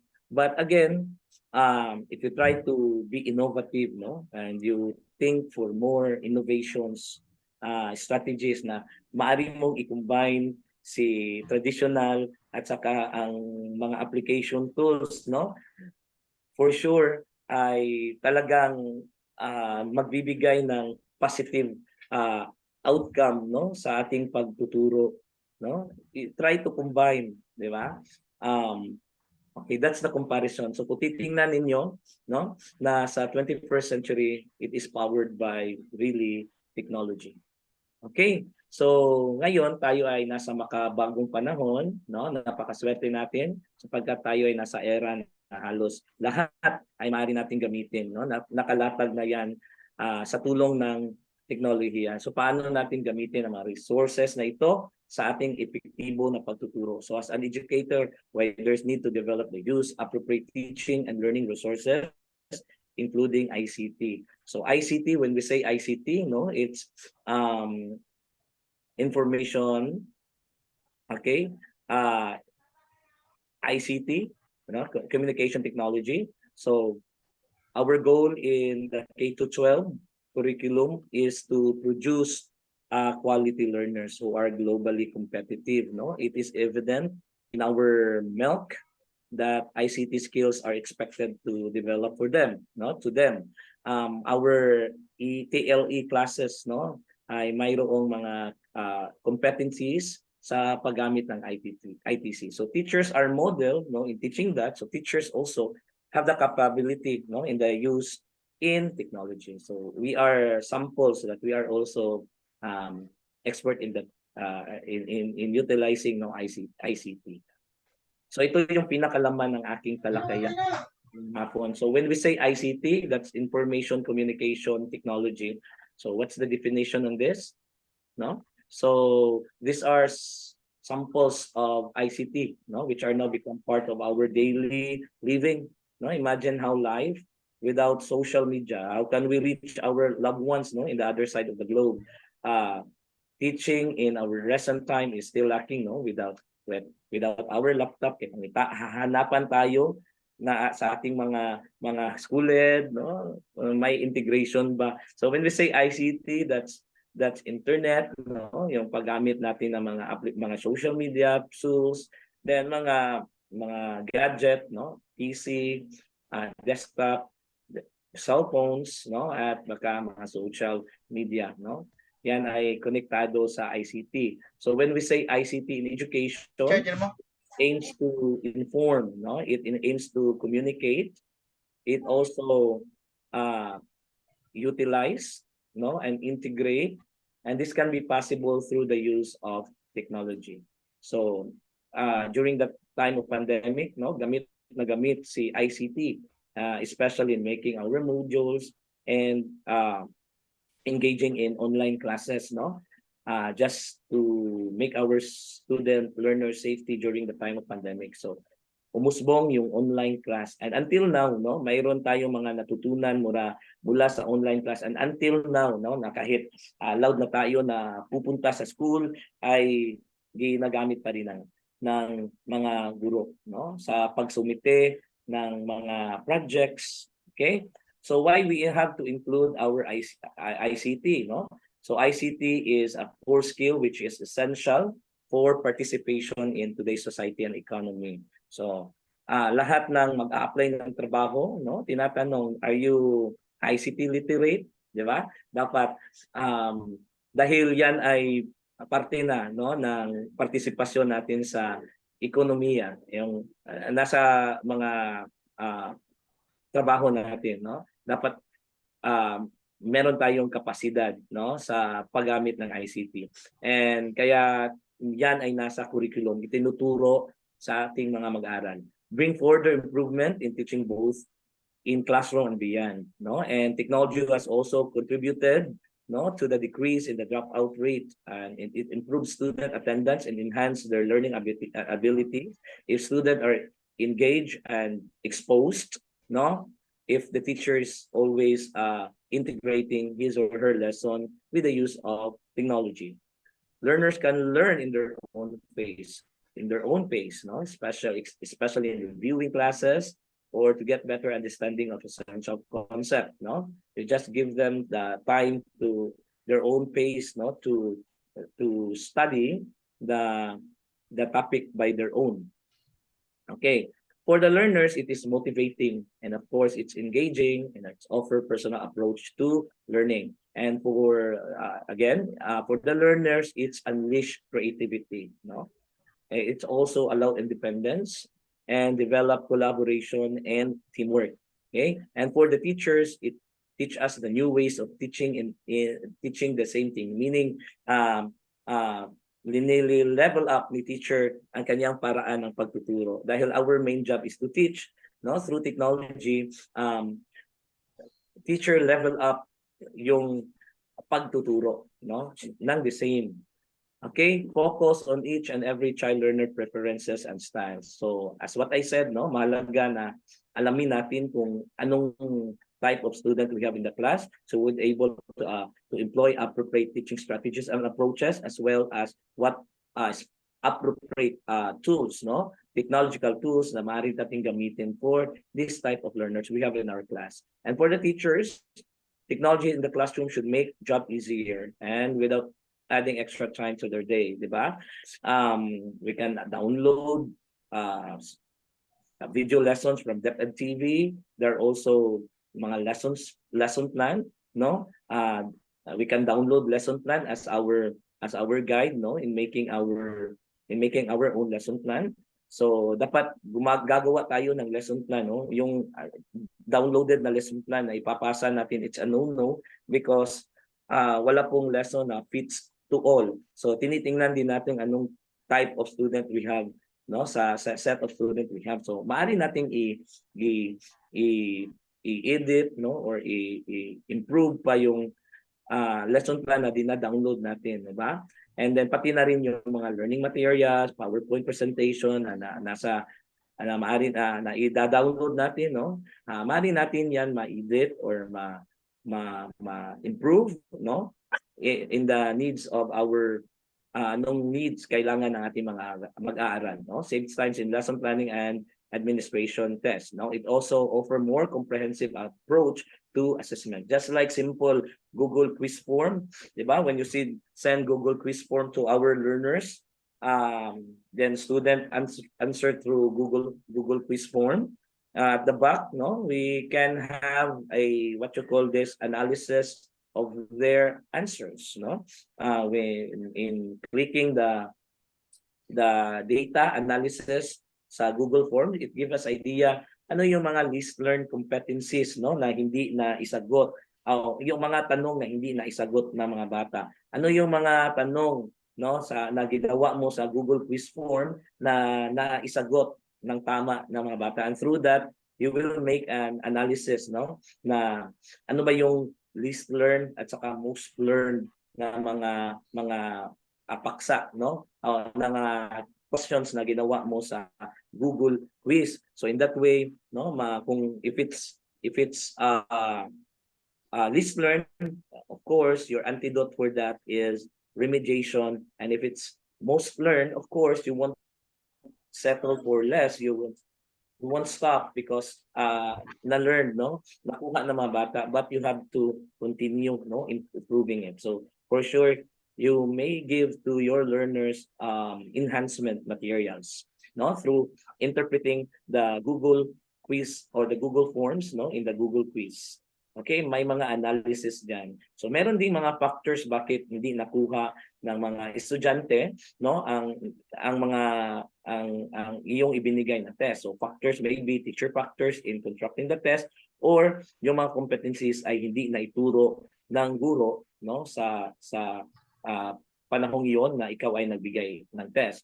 So maaari mong gamitin yung analysis ng Google quiz form, no, in giving a conclusion, no, sa performance ng iyong mga bata. Okay, so what are the manifestation that a teacher really possess, no, ICT skill in the 21st century? Try to assess yourself, no? Dito tayo sa pinaka-basic, no, na mga ICT skills for the teacher na dapat matutunan ng teacher. First is the basic computer literacy, and you have the ability to back up, you have experience of online project work, the ability to nurture creativity and market, and you have the social networking skill. So when we say basic computer literacy, it tapos about simple encoding, no, using Microsoft Word and other program like basic Excel and making of PowerPoint presentation. So yan ang mga basic na computer literacy, no? When you encode for test paper, encode for learning materials, no, via Microsoft Word or whatever programs you have for encoding, no? Simple use of Excel, no? Like our what you call this, e-class record, di ba? Marunong kang mag-formula, no, ng iyong mga data. Yan ay basic computer literacy, no? And you have also the ability to back up, no? You have knowledge how to back up your files, how to save your files, di ba? In your computer or in your cell phone, and how to back up it in the Google Drive. If in case, no, nasira ang inyong gadget, mayroong mga importanteng files in your computer, so you also have backup, no? Marunong kang mag-backup. It's either you save in your OTG or your USB, or send in your own email, no? Or in the Google Drive. So that's what you call backup, no? Ability to backup. Kasi kung hindi ka nagba-backup, may possibility na mawawala yung files mo in your gadget, no? So, and you also have knowledge in creating, sharing, and saving files. Now, very important, no, na marunong tayong mag-share and mag-save ng files. That's very basic po, no? When we say sharing of files, we share it to our GCs, we send it to our student, no? Me as a instructor, no, in the college, iba talaga. I'm a regular master teacher in public school, but I also a part-time instructor in 2 universities, no? So yung mga ginagawa namin is more on sending files and sharing files na, no? So yan ay basic. Dapat alam ni teacher sa 21st century. and experience of online project work. So meron tayong mga maibibigay sa ating mga mag-aral, no, na mga gawain or tasks na ipapasa sa online, no, like submitting outputs in asynchronous platforms. Like me, no, I required my student to have a Google Classroom, no. Instead of submitting their task face to face, they may upload, no, their activities in the Google Drive. For us teachers, no, that will give us convenient. And as long as you train the parents and the student on how to upload Google Drive, that's the first thing I do, no, to my students and my parents, no. I train them how to use the asynchronous platform, no, where they will submit their output, no, via Google Classroom, or even simple go uploading in Google Drive. So I also educate my parents, no, on the process, as well as my student, no. So in that way, you are also giving them the idea, and then the ability to nurture creative and market, no. So you know how to make. You have the skills in making, in photo editing, no, in making music creation, and digital painting and word processing. So you have skills for this, no, and this is very helpful in your instructional materials, no, in making your own video lesson, no, that based on your taste, no. And social networking skill. You have networking skill like basic understanding how online works, no, like communicating our parents and student in the group chat, diba? That's social networking skills. How to announce, give announcement, communicating with the parents, no, and other media, social media like pages, no, that will help you. That will help you in your teaching endeavor, no? Like example, you join a group page for mathematics teachers, for Filipino teachers, no? Through that, you exchange ideas, and of course, sharing of materials, no? Maari mong ma-extract from the page. So that's social networking skill, no? So try to assess if you have if you possess these skills, no? Chatting online, writing blogs, sending tweets, and making educational videos are part of social networking skills. As what I said, no, walang expert na hindi nag-uumpisa sa beginner, no? An expert was once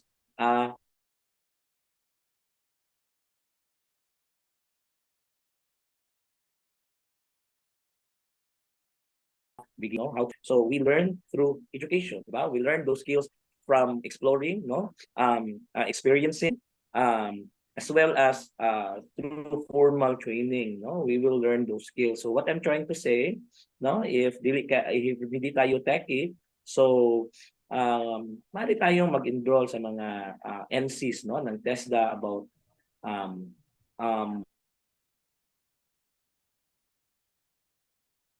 in my school. I always have lock sessions because we are required to have lock sessions, man, no. So my lock session is meron talagang mga ICT activities, no, for the teachers. And then if we have also co-teachers na less techy, no, as a teacher na gifted for that skill, so maaari nating tulungan ang ating mga co-teachers, no, na hindi ka-techy, especially those mga oldies na retirable, di ba? Parang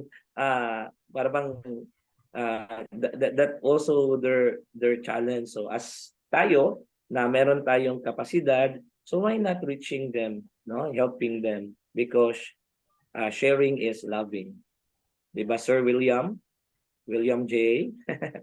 Sharing is loving is sharing.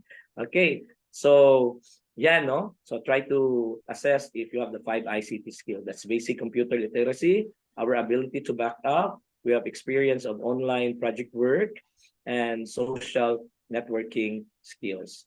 I would like to ask, kita ba ang slide ko? Okay. Is my slide visible pa? Please feedback. Yes po. Okay, thank you so much. I thought nawala. Okay, next. Okay, sa pagtuturo ayon sa okay, I'll just skip this one, no? For Filipino teachers, ito yung pagtuturo ayon sa technological na kaalaman, no? Technological knowledge. Okay? You just screenshot if you want to. Okay? Maaari yan sa Filipino, mga language subjects, no? Pedagogical knowledge naman, pagpili at paggamit ng angkop ng iba't ibang strategiya ayon sa pagtatayang pedagogical, no? Para sa Filipino, ito yung mga competencies, no? Okay, if you want, you may screenshot. Okay, so yeah, no? So examples of teaching and learning resources. These are various learning resources, no, that are available and free online. No, what you need to do is to discover and rediscover the beauty it features, exploring as its best for our learners. So these are the tools, no, that we can use in developing our teaching and learning resources. No, you can have the YouTube, no, those are free, no, online. At yung itunuro ng naunang speaker, yun din ay maganda rin yun, no? Yun ay interactive activities. Activities, no, that you can provide to your student via online. Okay, and then this one, no, mga Kahoot, mga quizzes, word wall, mga Canva, ito'y gamit, no, sa ating pagtuturo. Okay, now, ICT in education, no? According to worldwide research, it has shown that ICT can lead to an improved student learning and better teaching method. That's according to research. No? It improves student learning and better teaching methods. And it's also it's structured learning in a new ways, no? To merge technology appropriately with a pedagogy. So it also, through ICT integration, we develop social active classrooms, and it gives students the opportunity to be interacting, no, cooperating, collaborating with other learners in a certain task. So that's one of the advantage. No, to sum up, no, these are the contribution of ICT in education. One is expanding access. Second, promoting efficiency, improving the quality of learning, enhancing the quality of teaching, and improving management systems. Kung noon, our enrollment, no, in old times, ililista ka ni guro at ikaw ay enroll na. Ngayon, ano yung sistema, no, through the use of technology na centralized na ang recording ng bata through ano yung ginagamit ng bawat school dito sa Pilipinas, no, na ang record ng bata ay centralized na. And LIS po. Very good. LIS, no? Learners Information System. Bawat bata ay mayroong records, no, via LIS, and that is centralized, no? We are the central office is still improving, no, additional features sa ating ICT. Ngayon, 'di ba? Last reading of forms, inilalagay natin yung grade ng bawat bata, no? That is already recording. Even yung mga sa ibang schools, no, tertiary, they already have registrar. And no, in Region 7, may division na, no, na ibinibigay na yung LIS, yung sa mga AOs, no, hindi na teacher dahil purely teaching na tayo, no, para sa recording ng mga bata. So that's one example of improving management system, no, yung mga records ng mga estudyante, ng mga teacher ay centralized na. So that's part of improving the management system. Okay, so those are the summary of contribution of ICT in education. Now, naitalakay ko, no, na kanina na tayo ay obligado because it's in the PPST, no, to address what you call this technology in our teaching. So PPST is a professional standard for teacher, no? This is how teachers are these are the basis, no, standard in rating the teachers. We are rated man, no? We are rated teacher 1 to 3 rated by the master teachers. Kung walang master teachers, si principal yung magre-rate, and master teachers rated by the school heads, PSDS to school head if you're in the public school and going up, no? So sa PPST, meron tayong tinatawag na ICT integration, no? It is emphasized in, I think, in 13, module 13, no? The positive use of ICT. So it is defined in the PPST that it is the responsible, ethical, and appropriate use of ICT, no, to ensure and achieve learning. So nandyan yan sa ating IPCRF, no, that we teachers are expected to use ICT positively and productively, no, entails making sure that in our quest in teaching and learning, it should be able to utilize ICT to positively affect learning and transform ways of dealing in general education. So tinitingnan yung effective integration, no, ng ICT sa ating pagtuturo. Okay, now in PPST, no, signed by Briones, Secretary Briones in 2017, no, and it's in the policy through DepEd Order number 42 series of 2014. It states that PPST shall be used as the basis, no, for all learning and development program for teachers, and it is stressed in module 13, no, the positive use of ICT in teaching and learning process.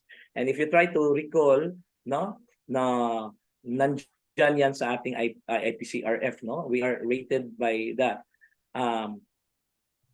Why? Because when we use ICT, no, in our delivery of lesson, no, it enhances the academic achievement of the learners, no, and when we use ICT, it enhances also and maximize learners' participation through providing them with teaching and learning. So these are the indicators, no, fall under the use of ICT. So if you want to if you want to claim 7, no, so dapat mayroon diyan series of adjectives, no, from na maaring basihan na yung paggamit. Yung sinabi ko kanina, yung paggamit ng PowerPoint presentation lang, no, walang interactive tools, yun ay hindi. Let us say you will get the highest rating for that because that is monotonous, no, that is monotony.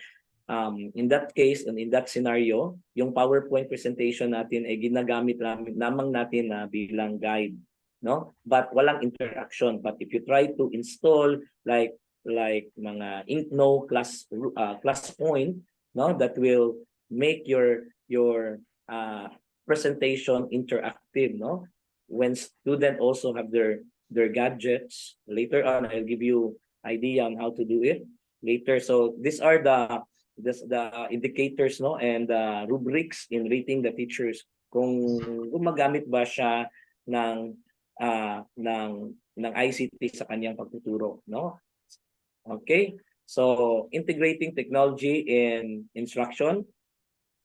Okay, how blessed we are in our generations, no, that we have this helpful edtech tools that aids our teaching.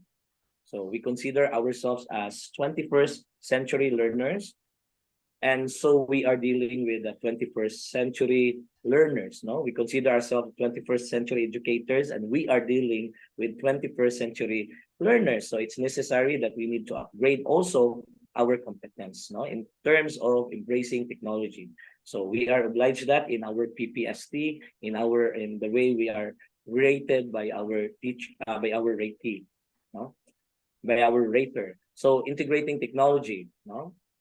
When we say EdTech, it focuses on the technological tools and media that assist in the communication of knowledge and its development. So these are the advantage, no. It provides better interactive experience during the learning and teaching process. So when we try to integrate, no, and we provide interactive experience with the learners, no, whatever activity is that, no, na may interaction, no, the advantage for that to our learner, it sharpens their critical thinking. That is very important, no, nowadays, para hindi tayo ma-scam, no, we have to develop to our learners the analytical and the critical thinking, no, to in our decision making in our lives, no? Dahil maraming scam dahil hindi natin ginagamit yung ating mga critical thinking sometimes, no?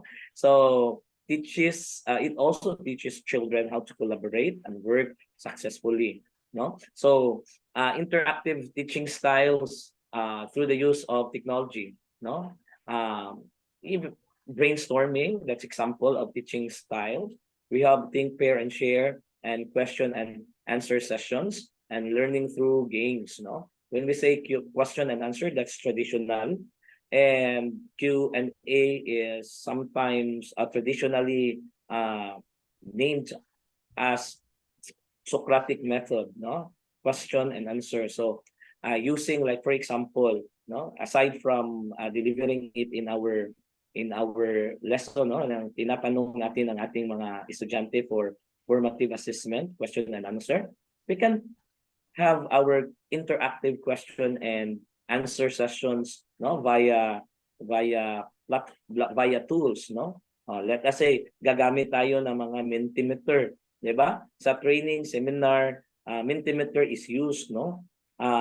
Magbibigay lang ang teacher or ang speaker ng passcode, no, na makaka-join sa Mentimeter, no.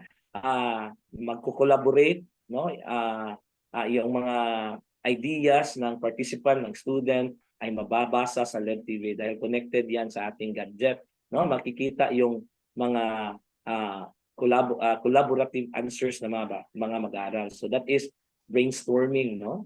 And aside from that, maaari din tayong magbigay ng mga katanungan via Mentimeter, and then isusulat ng mga mag-aral ang kanilang mga kasagutan, no?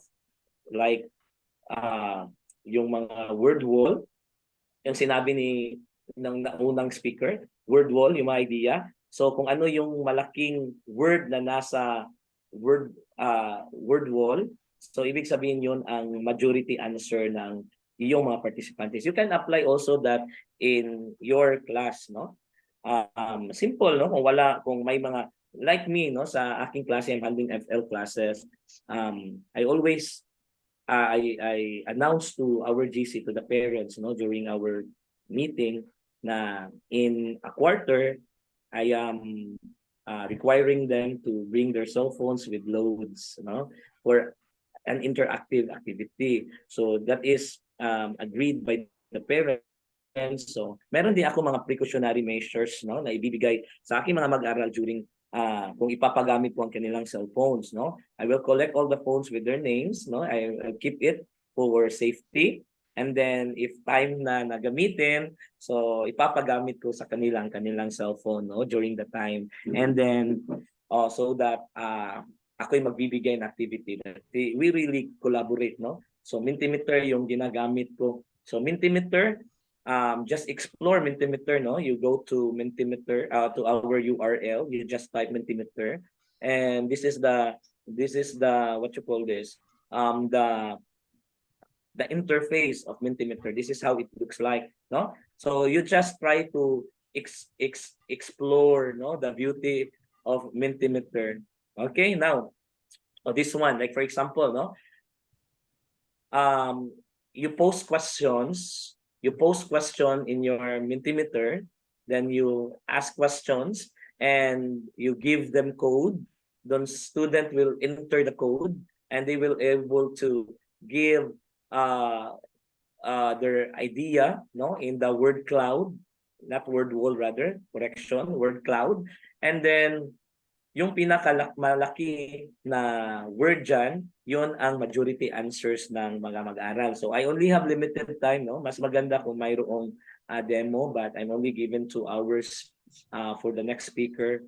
Okay, so that's one, no? At marami pang mga mga collaborative na application, no, na sa online. So that will what you call this, develop, no, the critical thinking of our learners through collaboration. That's one, no. Suggested online platform for interactive learning. So gamification, no. When we say gamification, we gamify our activity, no. And when we gamify, it make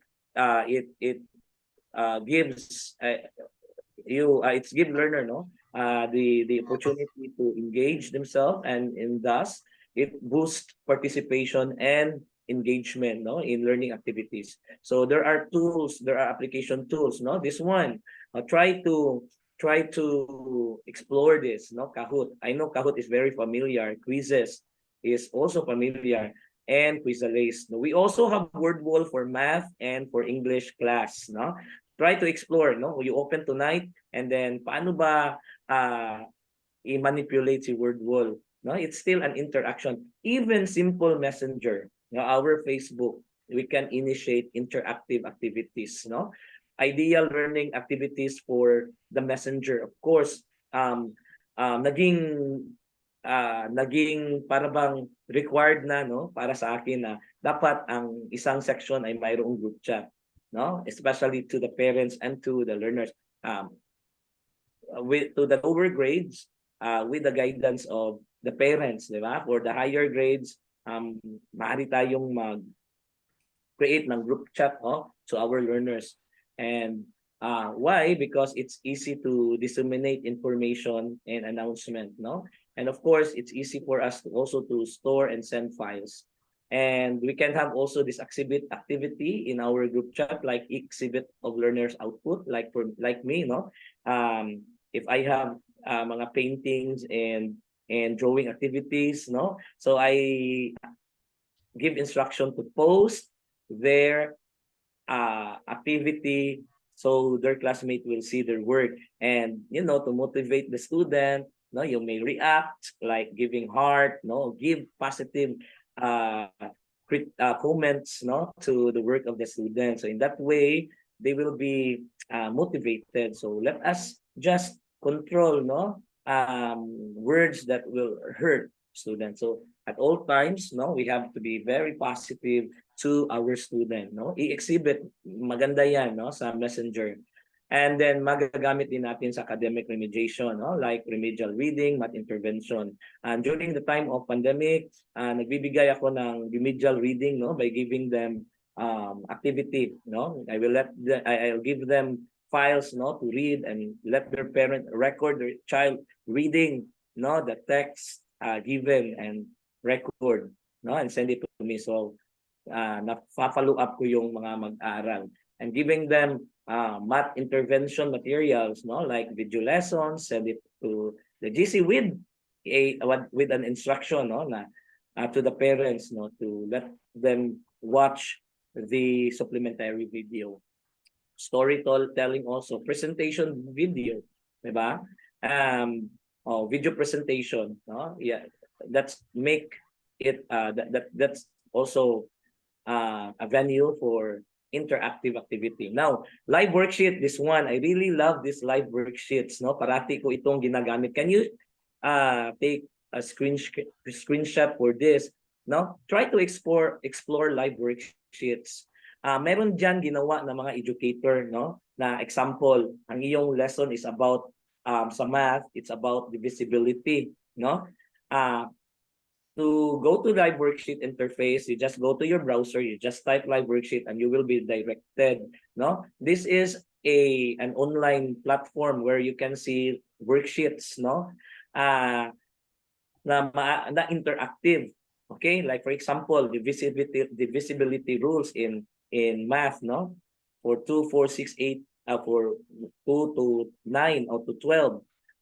Just type divisibility. Once you type divisibility, and there are activities na for divisibility na maaari mong ibigay sa iyong mga mag-aaral online. So you just copy the URL, yung makikita dito, yung URL nasa pinakaitaas, yung this one that I am pointing, you copy that, right click, then copy paste and send to the GC, and then kung meron ka nang napili na worksheet, then copy the URL, then paste it sa GC with the instruction. So once student open that file, they would able to answer interactively, and right there and then they will see their score, and the scores na makukuha ng bata, no, sa kanyang interactive activity ay maaring i-send kay teacher for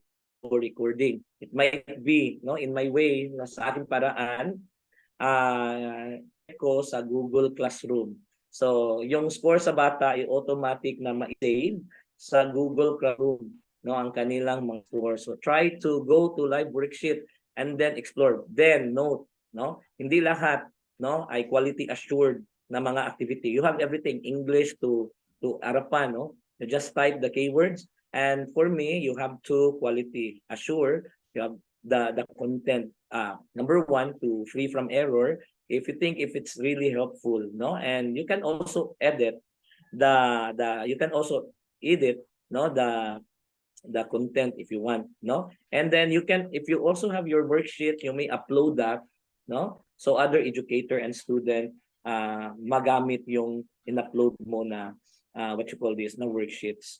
Okay, try to explore this tonight, no. I don't have the ample time to discuss, no? But this is really helpful. I use this in my class. So instead of giving assignment, let them copy in the board. You just send in the Google Classroom or in the GC, no? Let the student click the file with the help of the parents. So dapat yung student lang yung mag-answer, no? You explain also that to your parents, no? And they will see real-time score, no? Right there and then they will see their assessment, their score. Okay, so part of integrating ICT is personalizing learning and teaching approach. No, when we say personalized, is according to your taste, no? So gagawa ka ng iyong mga materials na personalized. Bakit ba pini-personalize natin, gawa natin? Dahil alam natin yung capability ng ating mga mag-aaral, no? Ang kanilang skill. So according to our taste, no, according to our principles, no, na mas madali itong matutunan sa bata kung ito yung gagawin ko. So you can create, no, personalizing your activity in whatever platform it is, no. According to the study, it found out that implementing technology in the classroom create personalized learning plans, no, and through this it increased students' achievement and it improves student score by an average of 30%. That is based on the study, no? So personalizing our teaching and learning resources, no, is at great help. So see to it the work, no, your personalized work is also will undergo quality assurance, no, from your school head, from your coordinators, no, to see the credibility of your work, the validity of your work, no, and the principles in constructing assessment, no, sa ating mga mag-aral. So these are the suggested ways na teacher can use technology to create, implement, and measure personalized lesson.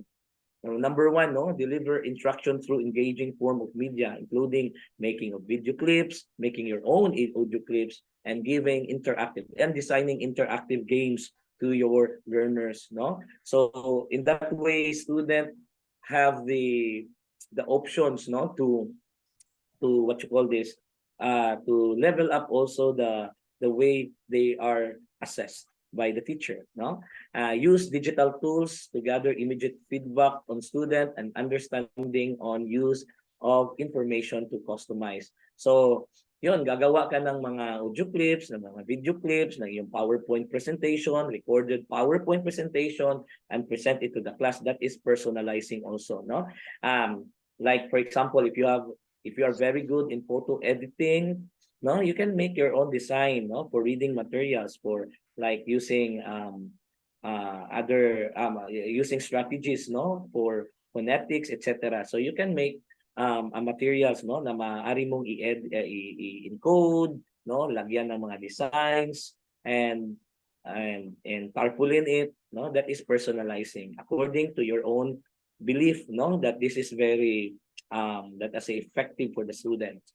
Okay, so these are some of the many, no, tools, no, that you can use in personalizing your materials. Filmora, no? This is used for video making, no? Gamit na gamit ito during the time of pandemic dahil teachers are required to have a video lessons, di ba? Natatandaan ninyo if you are in the public school, yung mga master teachers, yung mga aiming for master teachers, mga coordinators, they are required, no, to make a video lessons na magagamit sa klase. So if you have it now, I suggest to store it, no, para magagamit pa, no, sa mga susunod na mga magiging mag-aral, no.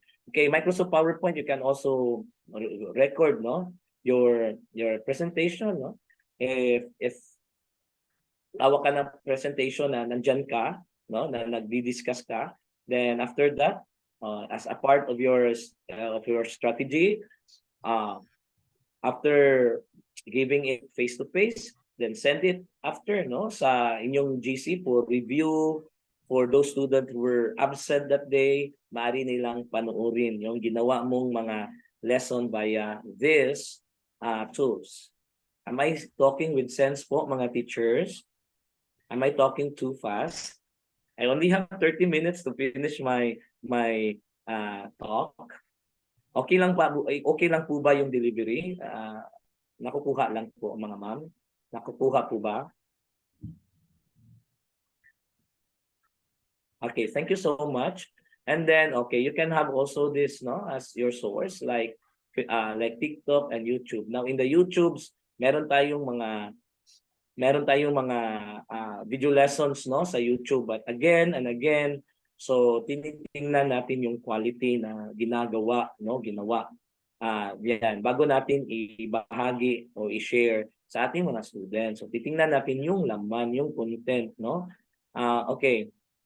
So we talk about video lessons, no? Maaari tayong gumawa ng ating sariling video lesson. Sorry for the slide, it's very black, no?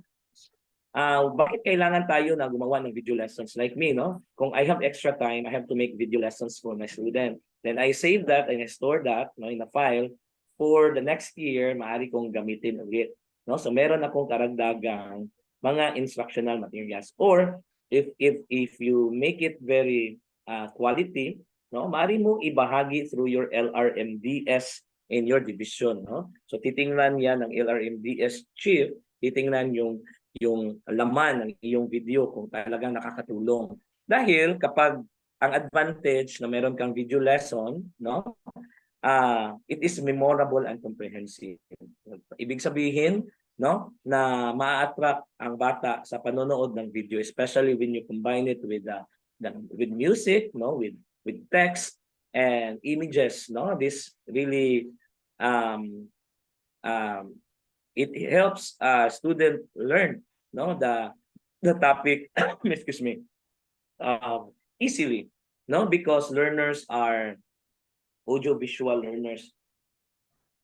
Excuse me, most of our learners are audio-visual learners, no. They can easily learn, no. Madaling matututo ang bata kapag ang konsepto ay kanilang napakinggan at kanilang nakikita. Okay, so when we use also video in education, it is very affordable, no? Bakit? Dahil nasa online lang. And then yung ginagamit natin for what you call this, the low quality cellphone maaari mong magamit, okay? And then, okay, you can also use, no, like for example, sending personalized video to students. So student will parents and student will not keep on repeating, no? Di ba? Kung magbibigay tayo ng instruction sa ating mga mag-aaral, they always ask, sir, but if you video yourself, no? Excuse me, I have to charge my phone. Kalimutan ko yung, sir. If you, okay, for a while lang po. Parang pa-lubat na ang phone. Okay.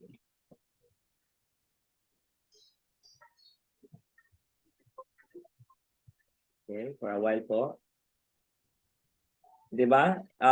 Maaari ding mag-send kayo like me, no? I give my instruction, I video myself and send it in the GC. So wala nang magtatanong dahil paulit-ulit nilang panoorin yung instruction na ibibigay ko sa video sa GC, no? And this one, no, tinitingnan din natin ito rin. Kung may mga birthday nagse-celebrate ng birthday, titingnan ko sa kanilang profile, no? Naghahanda rin ako ng greeting, no, ng video greeting sa aking mga mag-aaral. Sinisend ko sa kanilang parents, no? So in that way, parang ma-motivate yung bata, 'di ba? That's one way, no, to innovate videos. And then you may also send personalized video to students for feedbacking, no, sharing updates and providing feedbacks yung performance ng bata. Okay? And then of course, video is why we need to give video lessons to our student, because video content is accessible, no? Ang dami-daming video lesson. Again, tingnan yung quality ng video. And then, 'di ba, kung meron tayong gustong malaman, no, paano gawin ito, sometimes punta tayo sa YouTube, no, how to, 'di ba? It will give us an idea. Sometimes kung meron akong hinahanap na sagot na hindi ko masasagot, I try to go to YouTube and search, no? Okay. And then, of course, using video education promotes engagement, no? So when you let them watch something, do not forget to ask questions, no? Because asking questions, sometimes student will ask questions based nung hindi nila naintindihan sa video. So dapat mayroong Q&A o Socratic method after watching the video. So student it will give them, no, the clarity of the video if you provide input. Okay, next.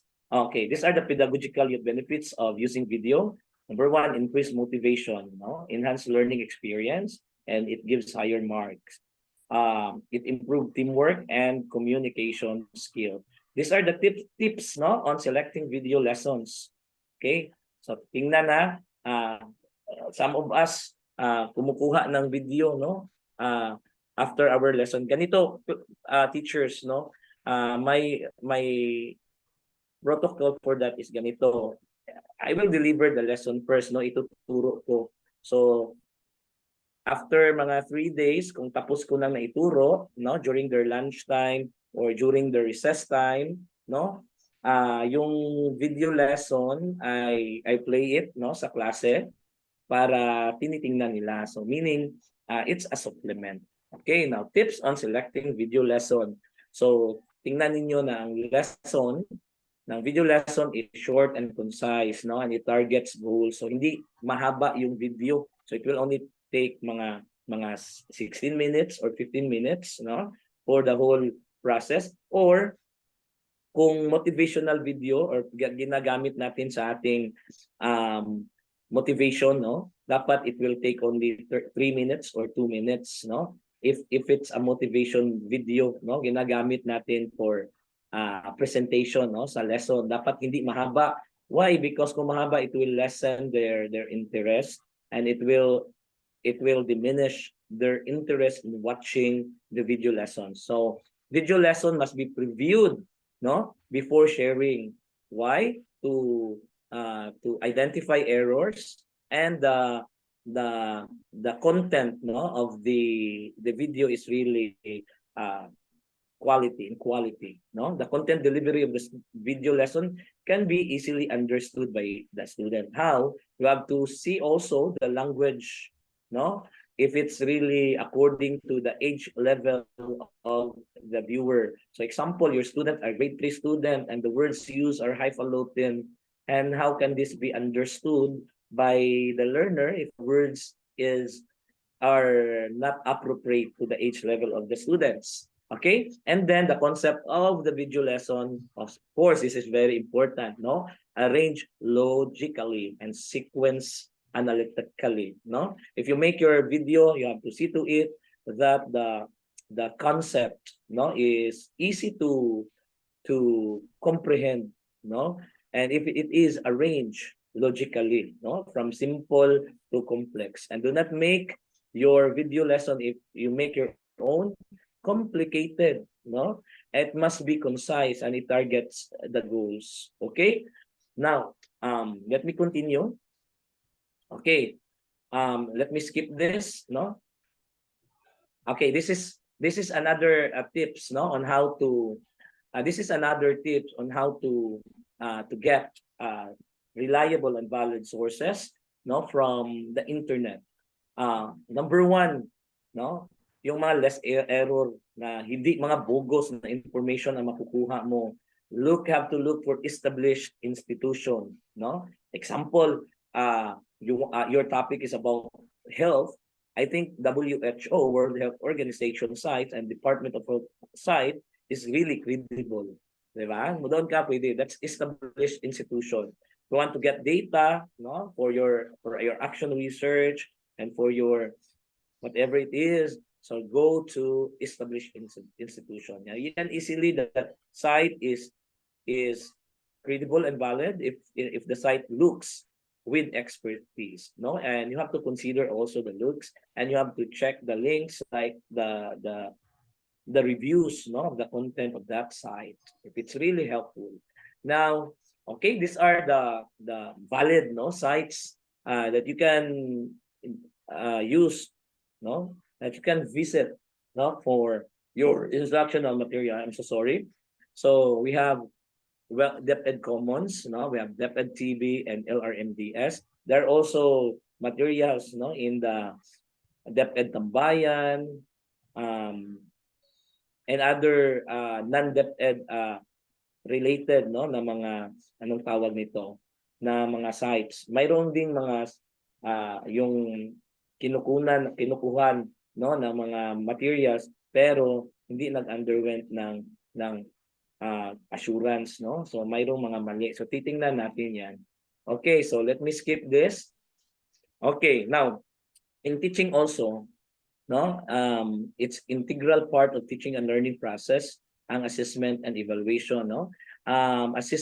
Teaching wouldn't be complete without assessment and evaluation, because teaching will not suffice, no? Ina-assess natin at ina-evaluate ang bata.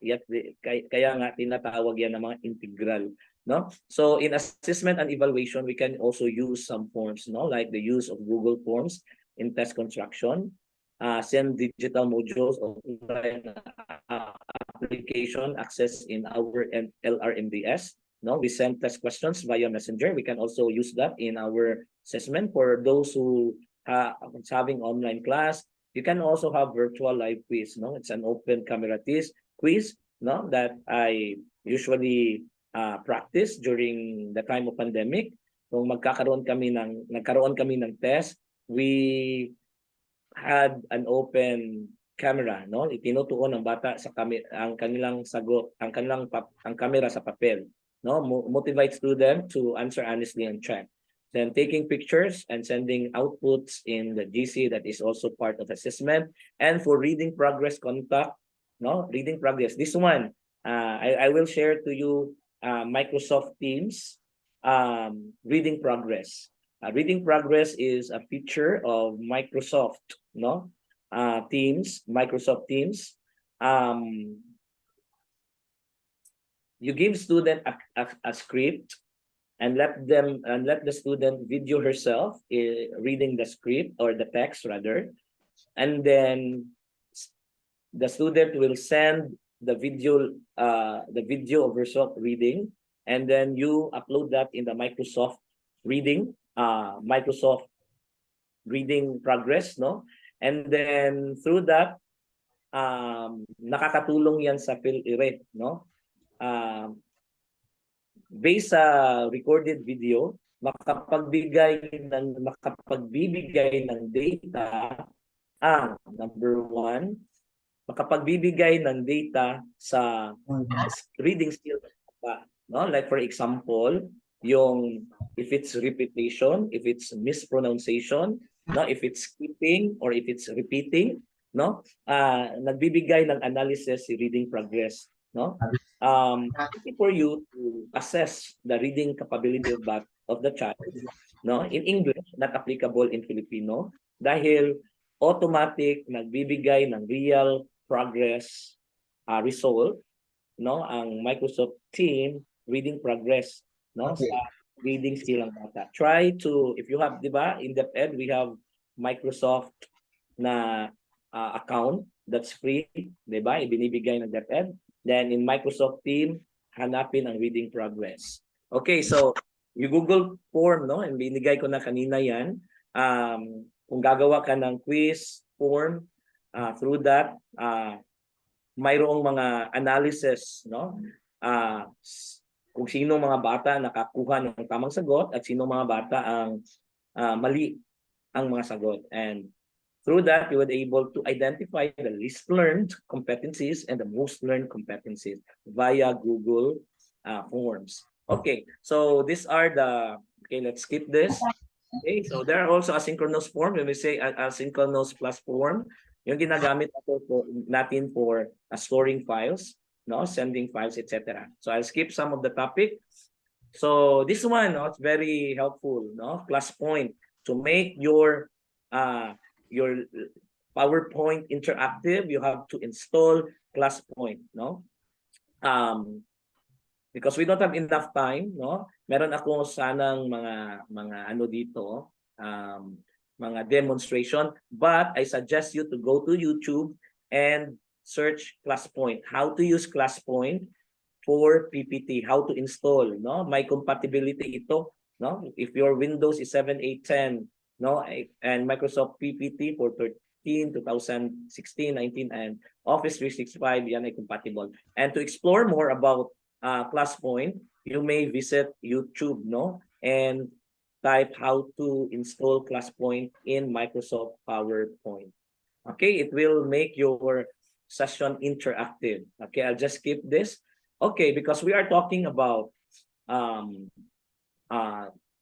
technology, no, and we are now in the 21st century, and we are dealing with 21st century learners, and our goals in the K-12 curriculum is to produce a globally competitive learners, no, in terms of technology and other 21st century skills, no. So we have additional quotient, no, in the intelligence of a person. We are very particular with IQ, no? Kung matalino yung bata, mataas yung IQ. But note, there are other quotient, no, like spiritual intelligence, no, like EQ, like creativity intelligence, and EQ, no, adversity intelligence. We are very particular with IQ of the child, diba? But now we have this additional of the quotient, and we called it as digital quotient or digital intelligence. So when we say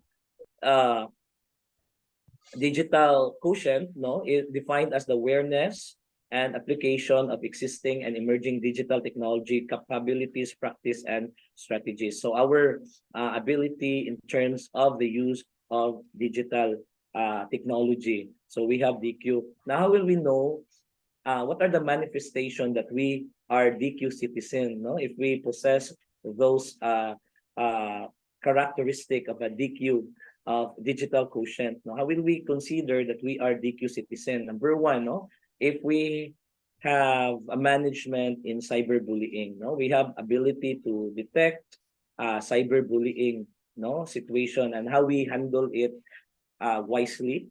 We have to teach that also to our learners, no, how to be very courteous in online, no, not engaging themselves in cyberbullying. So we have to teach that, and teacher must set an example for that, di ba? Tayo mga modelo. So dapat hindi din tayo nagbubully online. Dahil meron tayo mga sa Facebook, sa social media, meron tayong mga kapitbahay, mga parents, no, na nakakabasa sa ating mga post na we are ranting, no? That will give us, that will bumirang to our characteristics. So if you have the ability to detect cyberbullying situation wisely, it means you are DQ citizen, no? Another, you have critical thinking, no? When we say critical thinking, you're able to distinguish between true and false info, no, good and harmful content, and trustworthy and questionable contacts online. So therefore, in sharing authentic information, no, in sharing information, you have to think critically. If this information is really authentic, so you have to verify, you have to confirm as to authenticity of the information. So you may also search other references, no? If the information is true, that is evident, no? If it's the same, common, disseminated in other source or network, let us say. So, di tayo nagpapaniwala kaagad sa impormasyon. So, kinokonfirma muna natin kung ang authenticity nito, no, before sharing. So, you share the information, no, without verifying it, no? Hindi natin ginagamitan ng critical thinking. So, be a responsible netizen, no?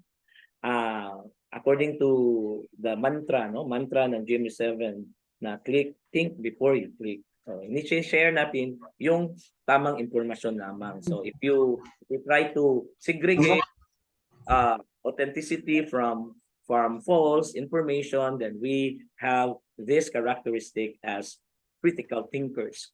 Okay, another privacy management, no? You have the ability to handle with discretion all the personal information shared online, no? For you to be protected from cyber scam, no? From the scam. Cyber security management also, no? You have to protect your own data and other data, no? You have the ability in creating a strong password, no, against cyber attacks like phishing and other scams, no? So another is you have digital citizen identity. We are really using our own names, no, in our social media. That is digital citizen identity. So we have to be, we are educators, no, in the code of ethics. We are considered as role model in the society.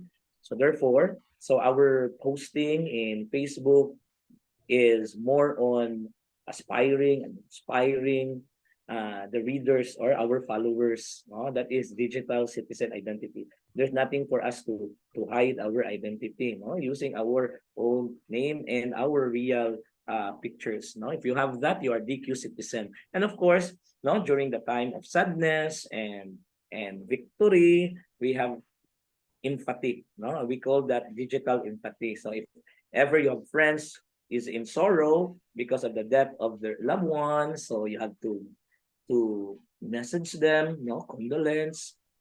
I pray for the soul, and for in the time of victory also, say congratulations. And that is really coming from within, without plasticity. Dapat totoo, no, yung pag natin, that is digital empathy. So if you have this characteristic, no, you are a DQ citizen. So that's additional in the types of quotient, no, human. Now, I am talking about technology and the importance, no, in our education, in our teaching. So I'll share you some what you call this, study, no, various research study about the concept and principles on integrating technology in our instruction. Give you this according to ISTE, International Society for Technology in Education. Effective integration of technology is achieved when students are able to select tools, no, to help them obtain information in timely manner, analyze and synthesize the information.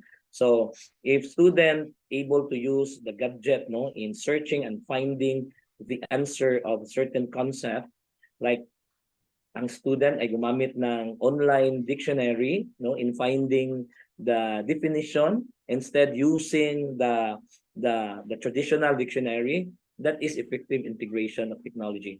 Ang bata mismo yung gumamit ng technology sa paghahanap, no, ng kasagutan ng katanungan, di ba? Or nagre-research ang bata, siya ay nagsaliksik, no, about a certain concept at gumamit siya ng kanyang gadget, no, entering various sites. So ibig sabihin effective integration 'yan, no? Ikay ay nagbigay ng task ng bata at ginamit niya ang kanyang technology, ang kanyang gamit, no? Sa paghahanap ng kasagutan, yan ay effective integration. Yan ay ayon ni ISTI. And according sa pag-aaral ni Bernard Bahati, 2010, the process of integrating ICT in teaching and learning has to be done, no, at both pedagogical and technological level with much emphasis put on pedagogy. So that's again related to the TPAC Churi of in 2016, no, na ang kaalaman mo sa ICT ay dapat naaayon sa iyong kasanayan sa pedagohiya at sa content, no, ng iyong pagtuturo. So our expertise on technology should also be balanced with pedagogy. So both should capsulize for productive result. Everything can be learned through discovering by own, no, or through formal training. Okay, so try to assess and try to reflect how technology assists you in teaching and learning in the new process, in the new normal. No, these are our main task as an educator, no, in preparing of instructional materials. No, we have parents and teacher link, our community involvement. No, of course, remedial instruction is part of our task as an educator, and assessing and evaluating student, as well as, this is very important, no, how we deliver instruction, how we achieve and attain the objectives set in the MELC, no, most essential learning competencies. Now try to assess, try to reflect rather, no, how technology assists you in teaching and learning in the new normal. Now, if your assessment is that you really utilize technology, how to improve it more, no? What is the extent, no? If, let us say, I use the traditional one, so I think it's time for you to level up your teaching, no, abreasting the trend in teaching in the use of technology. And lastly, I'm done. I will end my discussion this afternoon with a quote from famous Bill Gates. Technology is just a tool, okay? In terms of getting the kids working together and motivating them, the teacher is most important. No? Walang makakapalit sa guro. No? Ang technology ay isa lamang tool upang mapapaunlad ang pagtuturo. So dapat ang paggamit ng teknolohiya ay magiging makabuluhan, no, sa ating pagtuturo. Na ang magiging beneficiaryo, no, ng ating engagement sa pagtuturo ang ating mga mag-aaral, no, mga kabataang Pilipino who will become the next generation of Filipino. So nasa ating mga kamayan, mga kaguruan. I hope you learned from my discussion, no, from my topic today. And again, once again, thank you so much for listening. I hope meron kayong mga natutunan sa aking talakayan. And thank you again, once again, HNL, for inviting me to be your resource speaker. Thank you so much, and God bless everyone. Yes, thank you so much as well, Dr. Kilantang, for your for these new tools that you have introduced to us. Some may be familiar, but some of those are definitely useful for our teaching process and strategy. All right, so that ends our webinar. Do you have any questions, dear teachers, regarding our Dr. Kilantang's topic? It's already 4 o'clock. If you have any further questions as well, you may also message us through our FB page, HNL Training Center, and we will cater your questions as much as possible. All right. And Dr. Kilantang, on behalf of HNL Training Center, we are awarding this certificate of recognition to Dr. Jonathan D. Kilantang for his invaluable and outstanding accomplishment as an international and innovative speaker during the conduct of international webinar for teachers and school administrators with the theme Matatag na Edukasyon, Teachers and School Heads Capability Building on Professional Standards for Reaching Greater Heights.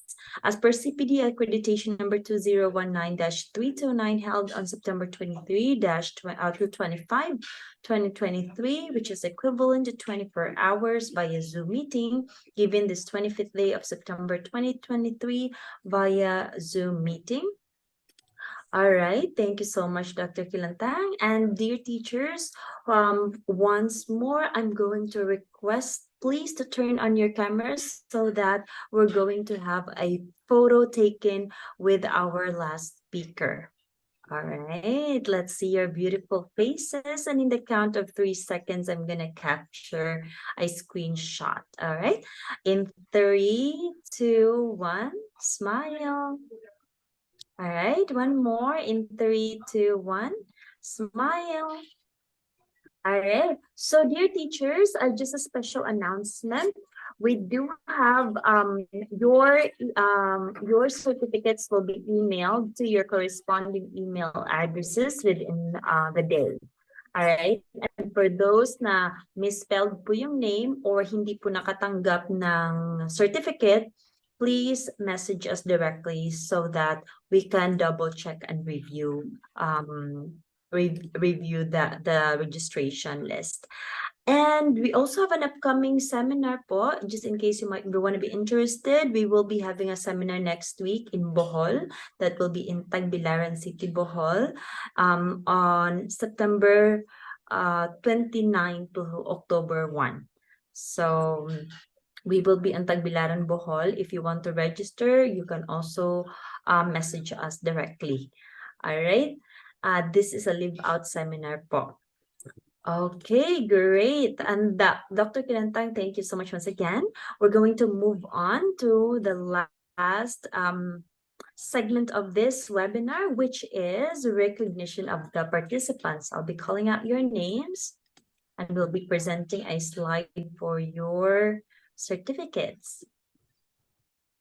Sir Jovito Jimenez has a question. My online pa ba? Yes, we still have an upcoming webinar po. We conduct webinar once a month.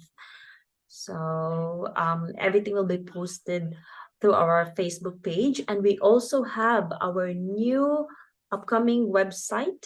So our website po is already live already. So you can also see the special announcement there. All right, dear IT staff. Okay, so this will be how your certificate would look like. Certificate, let me read the citation. The Certificate of Recognition and Participation with the cooperation of the Department of Education, PRC accreditation number 2019-329. DTI permit number 9020370, MP number 8011447, and TIN 318147531 is awarded to the name of the participant in grateful recognition of his or her active participation and complete attendance during the conduct of the 2023 International Webinar for Teachers and School Administrators with the theme Matatag na Edukasyon, Teachers and School Heads Capability Building on Professional Standards for Reaching Greater Heights as per CPD accreditation number 2019-329 held on September 20 to 25, 2023, 24 hours via Zoom meeting given on this 25th day of September 2023 via Zoom meeting with the signatories Dr. Herminia Inlayson at the Educational Program Supervisor, Division of Lapu-Lapu, City of Eden 7.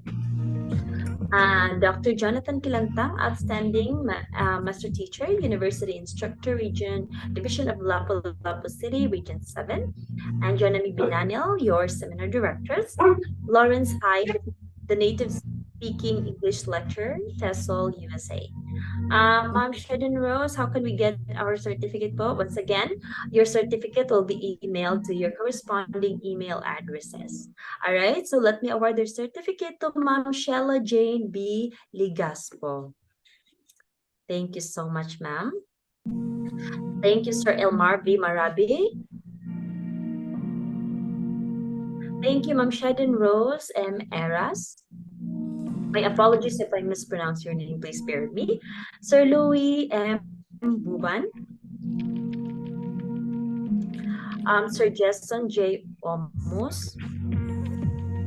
So much po. Ma'am Elaine P. Pavericio, thank you so much po.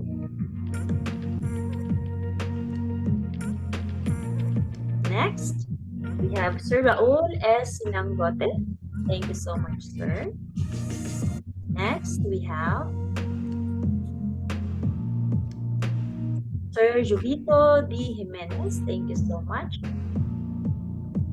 Next, we have William J. B. Gulemas. Thank you so much, sir. Abang-abang lang sa email. Yes po. Ma'am Daily New Alcobendas. Thank you so much, ma'am. Next, we have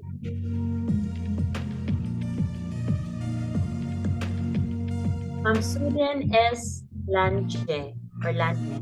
Thank you so much.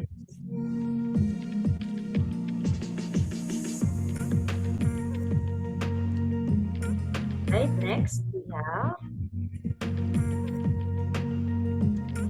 Annalisa L. Ines. Thank you so much, ma'am.